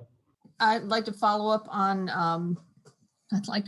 on many issues, and I know that community members who got on the early part of this might feel frustrated that we're kind of dealing with some of the later issues first. I've known a lot of teachers at the high school, especially in middle schools, for a long time, you know, run into them at Wegmans, and hybrid teaching is extremely frustrating. I don't know that anyone really was thinking about how it would play out in person. And one of the things our teachers have said to me is, you know, I was supposed to have 10 or 12 kids in my class, and once kids found out what hybrid learning was like, they decided to stay home. That going to school wasn't as much fun as it was. And I've certainly heard teachers say to me, I'm trying to get through this year. I can't do it anymore. My husband's teaching hybrid at Ithaca College. 50% of his kids didn't come back to campus. He's got half of them there and half of them on their screens. And yes, it's very tough, and everyone who's doing it should be commended. I'm on curriculum committee, I'm on policy committee. There has been no discussion whatsoever about extending hybrid or extending distance. Certainly not at the board level. And I believe that everyone's hope is to be in person as much as possible. But Adam, I also wanted to address some of the issues that you brought up. I've had 2 kids go through Ithaca High School. I am totally unaware of the system that you're describing as far as teacher recommendations rather than student recommendations. If that is something new, we can certainly have the curriculum committee look at that. I do want to point out, though, that Ithaca High School class scheduling is one of the most difficult balancing acts that happens in this community. It may be more difficult than scheduling classes at Ithaca College or Cornell. And one of the issues is that when this year started to unfold, the decision was made by the administration not to cut a bunch of classes and go to a kind of pared down core curriculum. The decision was made in the affirmative sense that we would try to offer all of these wonderful classes. And what that means, unlike at the elementary level, is, hey, one person teaches this class, one person teaches this specialty. And it has to get scheduled at a certain time. The scheduling of classes alone at Ithaca College is a full-time job, for year-round full-time job for a teacher. And it's wonderful to say everyone should be able to take exactly what they want. Finite number of spaces, finite number of rooms, finite number of teachers. And we have tried as a district to make the tiers that you talk about more accessible by combining honors and regents to say, okay, we're not going to have, you know, the higher kids and the lower kids. We're going to have heterogeneous teaching and try to make APs more accessible. And we have greatly expanded access to APs. It's not perfect. These are things that we all want to do. I want to let other board members comment on some of the other issues that have been raised, and I will call in. I guess I'll jump in and like Maura try to provide responses to a couple things and may have to come back. Let me begin by one of the comments talking about the public comment period of board meetings. Absolutely correct in that it does not promote engagement. We've had this conversation for years. But let me also say, prior to the pandemic, board members held meetings in every single elementary school and secondary school on multiple occasions to purposely engage in community conversation. The pandemic has stopped that, right? That we would have board liaisons at PTA meetings, that we would go and hold community dialogues at our school buildings. And we have not been able to do that in this context. Though I'm sure my fellow board colleagues and I will continue to have conversations about how to address that very point, right? How do we create a process by which we can actually have a Q&A and engage with the community, with multiple school communities and larger communities as well. So we'll follow up on that. I'm in complete support of that. To Alex, who asked a great question about why this new format now, it makes complete sense.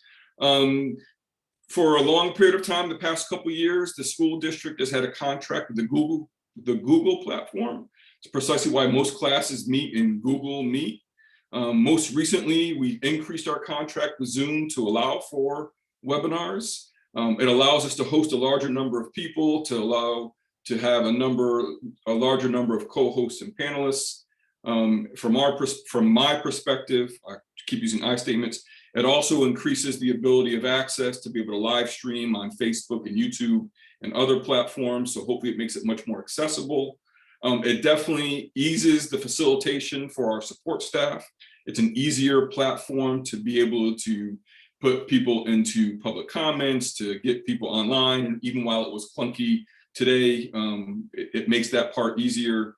And not that this should be the model, because we do sort of expect ourselves to be innovative, but you can look at any elected body within the region, Town of Ithaca Common Council, Tompkins County Legislature, the Trumansburg School Board, all use a webinar model for the exact same reasons that I was just talking about, right? And all of my meetings at Ithaca College, all the meetings at Cornell that I attend are also in this platform. So that was the reason that we finally upped our Zoom contract, given the cost, and we hope to also be able to expand that to teachers to be able to use Zoom as well. All my colleagues have talked about in-person instruction, both the high flex hybrid model. As someone who's doing that, I can empathize with the teacher. I am mentally and physically exhausted upon leaving the day, right? So I come home and crash. I'm not really of much use to my family. It is not sustainable. We all understand that. It is not sustainable. And at the same time, I realized that Ithaca College didn't make this choice. Ithaca College doesn't want me to be doing this model. We are reacting to a global health pandemic. And it's one of those situations where no one wants to be having this sort of teaching model. Pedagogically speaking, it doesn't work. And again, we're in a health pandemic, so we're trying to figure out what the best way forward is.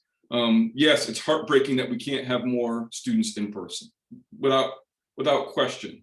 And again, thinking about CDC guidelines, which mandate how much space is in between. I said this last week.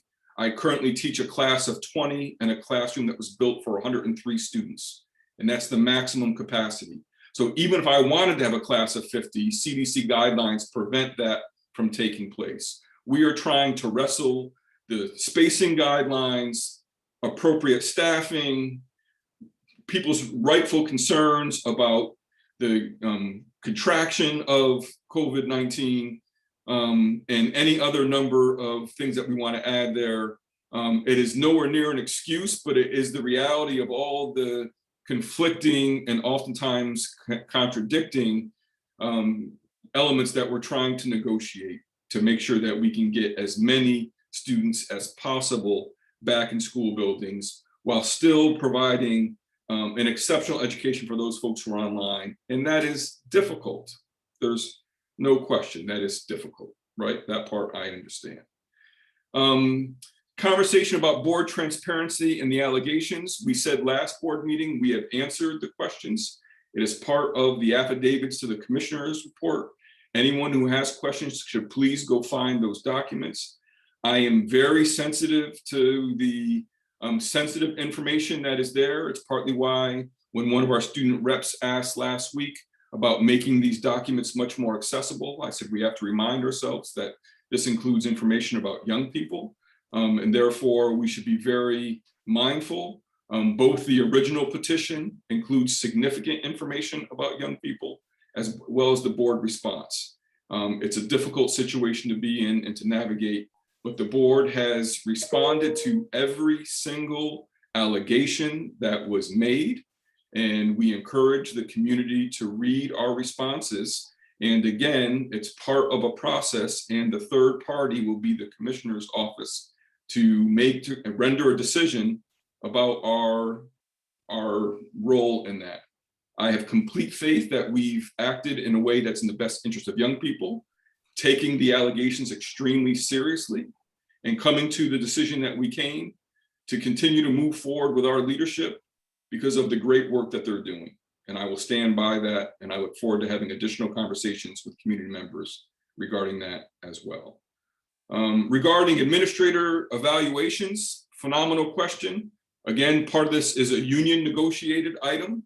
So it's not necessarily whether folks would want that to happen, but we'd have to have a conversation with our union contract to see if that's something that would be agreeable. But I think it's a great suggestion. We'll follow up on that. In regards to athletics, I also think it's a great question. I know we had Samantha Little on the call, who's our phenomenal athletic director, and maybe we'll have to make sure that our next board meeting, there's a little bit of an update about what takes place. But I know Samantha and her team have been working diligently to make sure that any athletic program is safe. And so I will not put words in Ms. Little's mouth and have Ms. Little speak for herself. We'll try to get that on the contract or on an upcoming board agenda. And lastly, the question about course selection. I have been a fan of the idea for quite some time. I also know, again, it's complex in terms of what does that look like? And so I look forward to working with our teachers, working with our teacher union, working with students to see what kind of process we can put in place for students in course selection. So look forward to engaging there. I am certain I missed some things, but I'm also aware of the time. And to the folks from communities who are listening, know that the board will follow up in regard to different avenues to engage in community conversations and Q&A sessions as well. Yeah, let me just add a couple things. Absolutely, I agree with what Sean said about, what the board has done in terms of addressing the allegations, and the documents are there for anybody to look at, and please do. And I feel very confident that we have done due diligence, and that our desire to continue with our leadership that has done a tremendous amount for this district, which this board is deeply, every single one of us is deeply committed to the children of the Ithaca City School District, and to values and a mission that would enable every single child in this district to thrive. I just want to add one more thing that somebody brought up about graduation rates. When I was a teacher at Ithaca High School, which I was for a lot of years, I too questioned whether graduation rates were being somehow manipulated. And in some ways, even though they weren't all that high, they looked in the context of the 90s, they looked pretty good. But so I'm anxious to drill down into our graduation rates and to ask the very question that the speaker posed about, you know, how actually are we calculating them, and what does it really mean about whether our students are actually college and career ready. And that's something that the curriculum committee, I think, would be anxious to take on.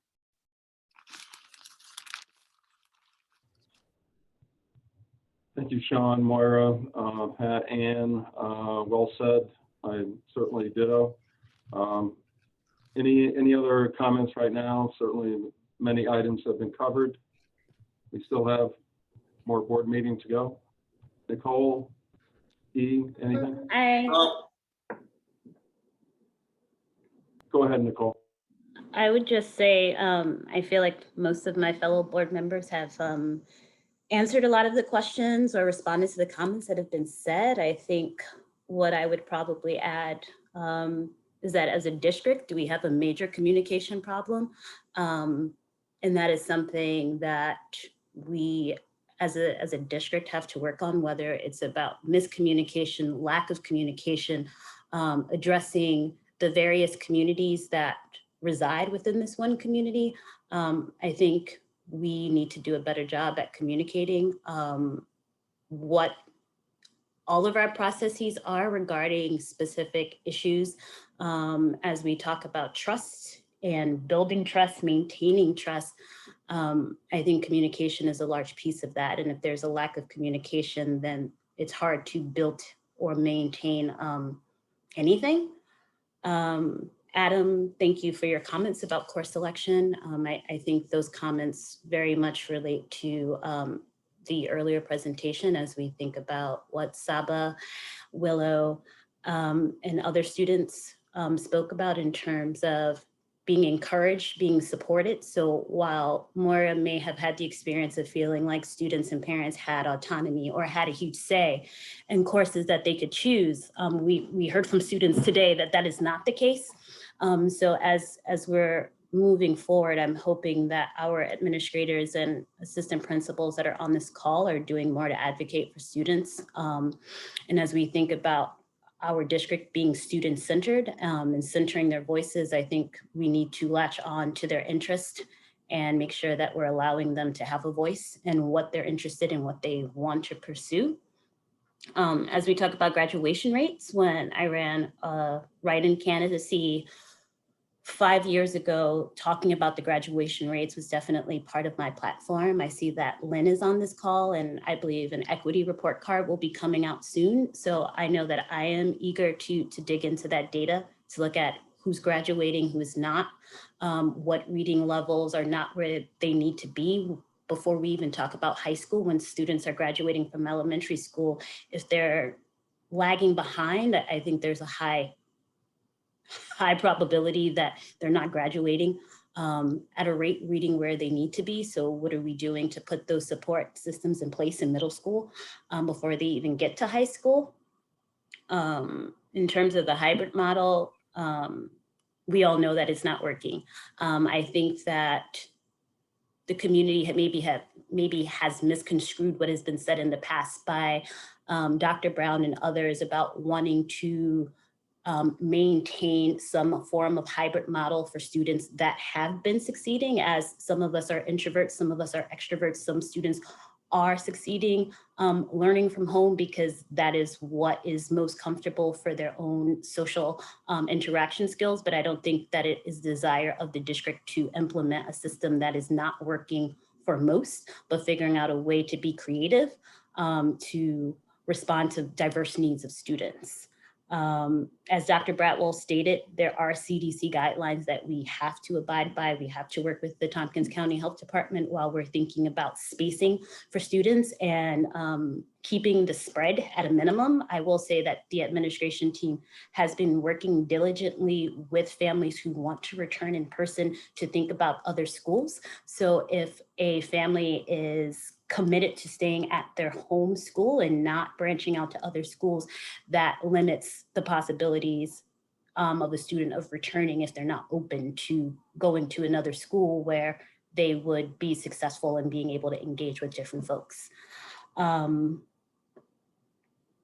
The webinar, I think the webinar sucks. I personally don't think that this is a great platform. Thinking about, again, communication and the fact that people are feeling silenced, not heard, and invalidated, and going into a forum where we can't see each other. The chat was already disabled, so folks weren't able to communicate and to go into a platform and not have this communication prior.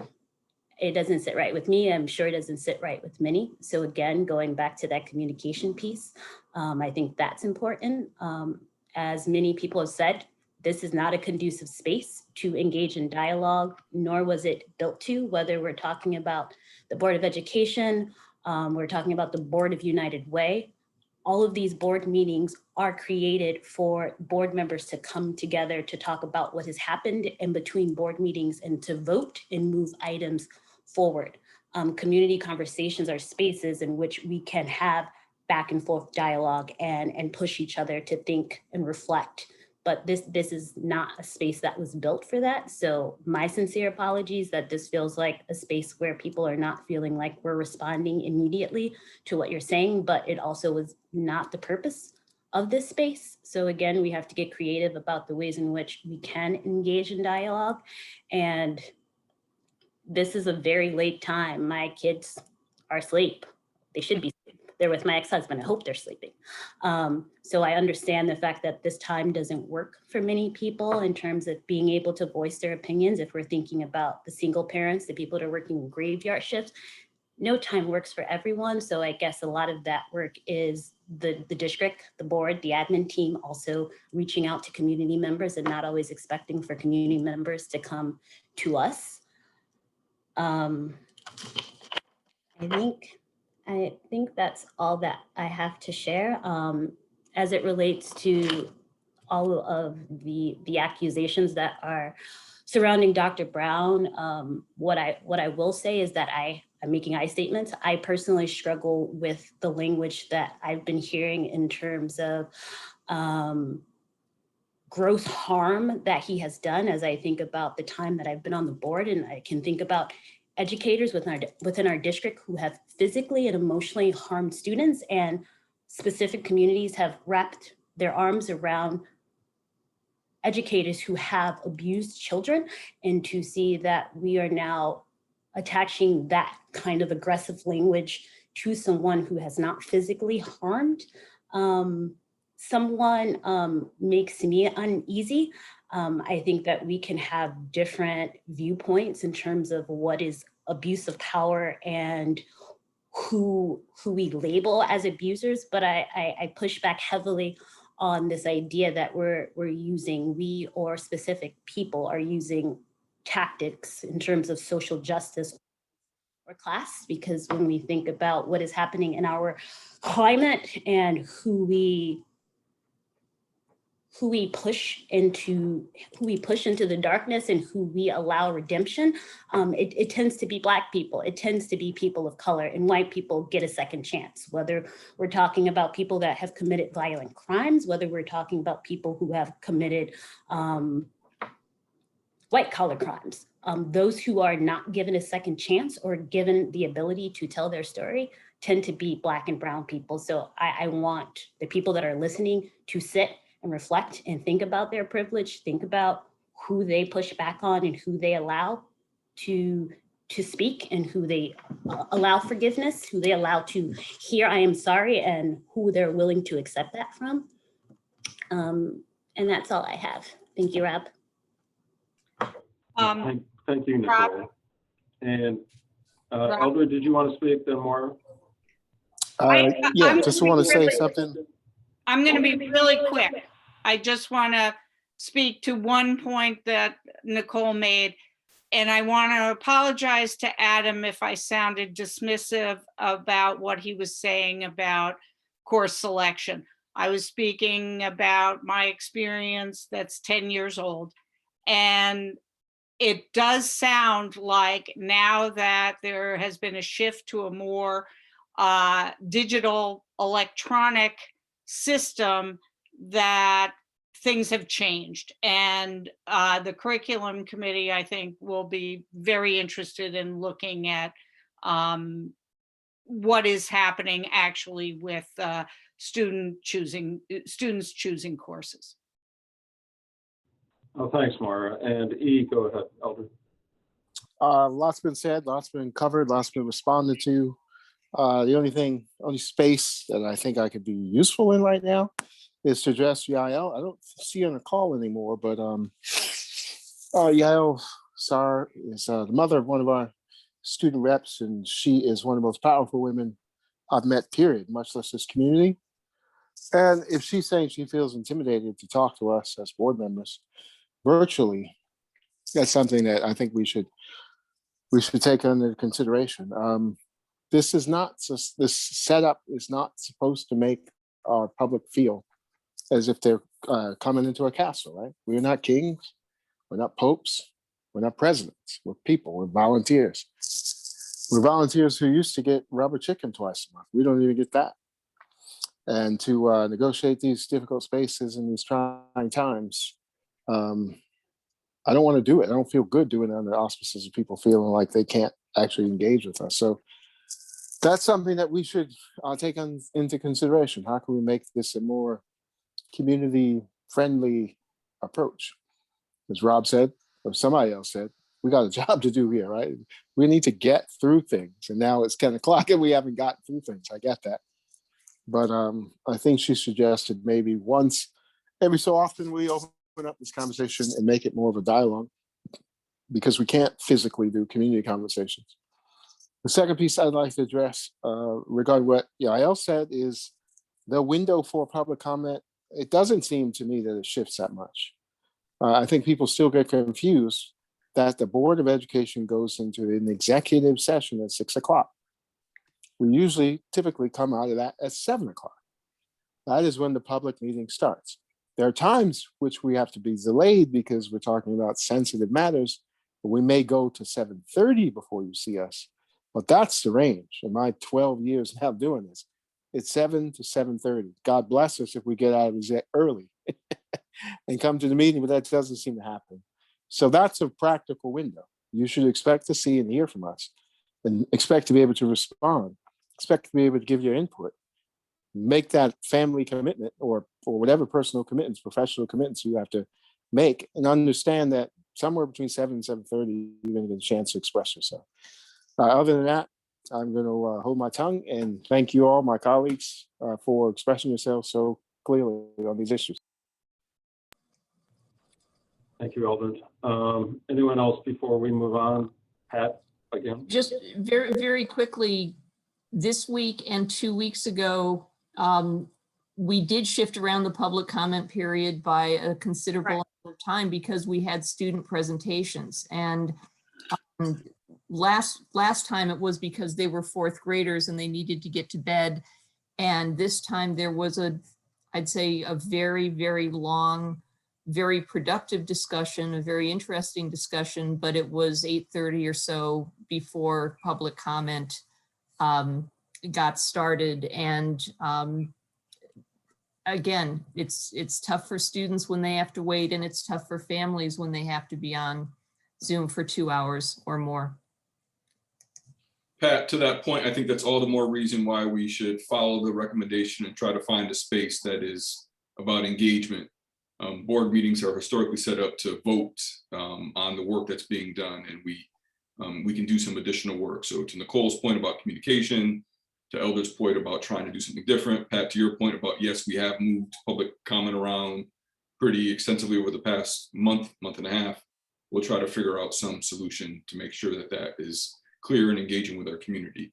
With the last point, I'm just taking my notes, what I didn't say, and this goes to Dr. Brown and team as well. And I was talking to my students about this last class, that one of the most students who are at risk of not being mentally well is college students.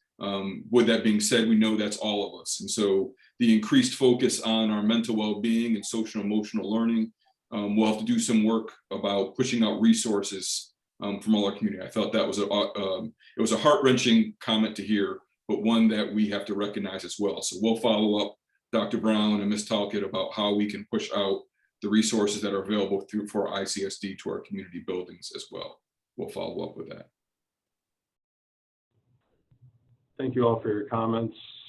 Are we good? Excellent, excellent responses. Hit all the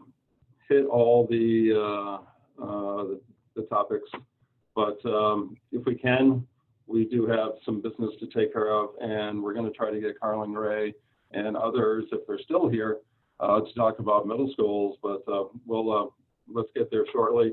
We're going to go right to consent agenda. It's been in front of you. Motion second, and we can get moving. I move the consent agenda. Thanks, Pat. Second. Thank you, Eldred. Any questions regarding on whatever on the consents? I think it's all there. Are we good? Tricia, go ahead. We'll call the roll.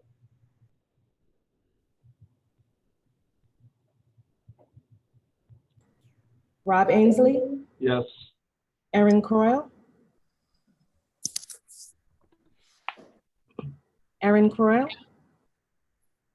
Sean Eversley Bradwell, Yes. Eldred Harris, Yes. Nicola Fave, Yes. Moira Lang, Yes. Chris Malcolm, Ann Reichlin, Yes. Patricia Wasley. Yes. Very good. Thanks, everyone. Consent agenda is passed. Dr. Brown. Thank you for the opportunity, Mr. Ainsley. Just one quick item, and that's to thank everyone for tuning into last Sunday's community conversation, where we talked about social emotional health and well-being. And for the folks who came to the conversation that was facilitated by Merrill Phipps from the Village at Ithaca. So thank you, Merrill, and thank you to all the folks who tuned in. And we hope folks can tune in again this Sunday at 7 o'clock, when we're going to be talking about public health and infectious disease. So where we are right now with the pandemic and what our community and our experts in the community wish for us to know. Also, Mr. Ainsley, and maybe this is out of place, but I know we queued up or teed up our middle school folks to speak after me. There's some folks who aren't feeling so well. I'm asking respectfully if it may be a good idea to postpone or table that item. We want to have special attention to that item, and we want to make sure we have everyone here for that item. So if it was okay with the board, we would ask that we could postpone that presentation or table it until the next meeting, if okay. Ms. Talcott, we still okay? Okay. I was wondering if that was going to be a solution that may present itself. Carlin Gray already got a shout out today for good reason. And if I'm not mistaken, Carlin was key and scheduled the high school curriculum, well, did the high school schedule for several years more on top of everything else. So being a middle school principal in a COVID is actually a less stressful job than doing the schedule at the high school. But so we do want to give them a full time, and when we're all in a good position to be able to engage. And Sean, go ahead. To make sure we do this appropriate, I make a motion that we table agenda item 11.1, our middle school instructional update, to our next board meeting. Second. And we can't do that by acclamation. That's moved and second, so we will vote on it. Tricia, if you will. Tricia probably wasn't ready for another vote, but and Tricia, Emily, we appreciate your hanging in there with us. Okay, thank you, Rob. Rob Ainsley, Yeah. Sean Eversley Bradwell, Yes. Eldred Harris, Yep. Nicola Fave, Yes. Moira Lang, Yes. Ann Reichlin, Yes. Pat Wasley. Yes. Great, thank you. We look forward to that middle school instructional update at our next meeting, which will be the beginning of March. And Dr. Brown, anything else tonight? No, sir, that's That's it for us tonight. Thank you. Very good. So, and everybody, And we're not- just yawned. yeah, I quite, know. I think I saw that. I did not see that. It's a problem with but, Zoom. You can't hide. So very good. Anything else from anyone? Nicole, we're good? Ready? Nicole, you should, well, you have lots of work to do still tonight, probably. So we should let you do that. And we'll let everybody bounce, and we're going to see everyone soon. Thanks, everyone, and till our next time.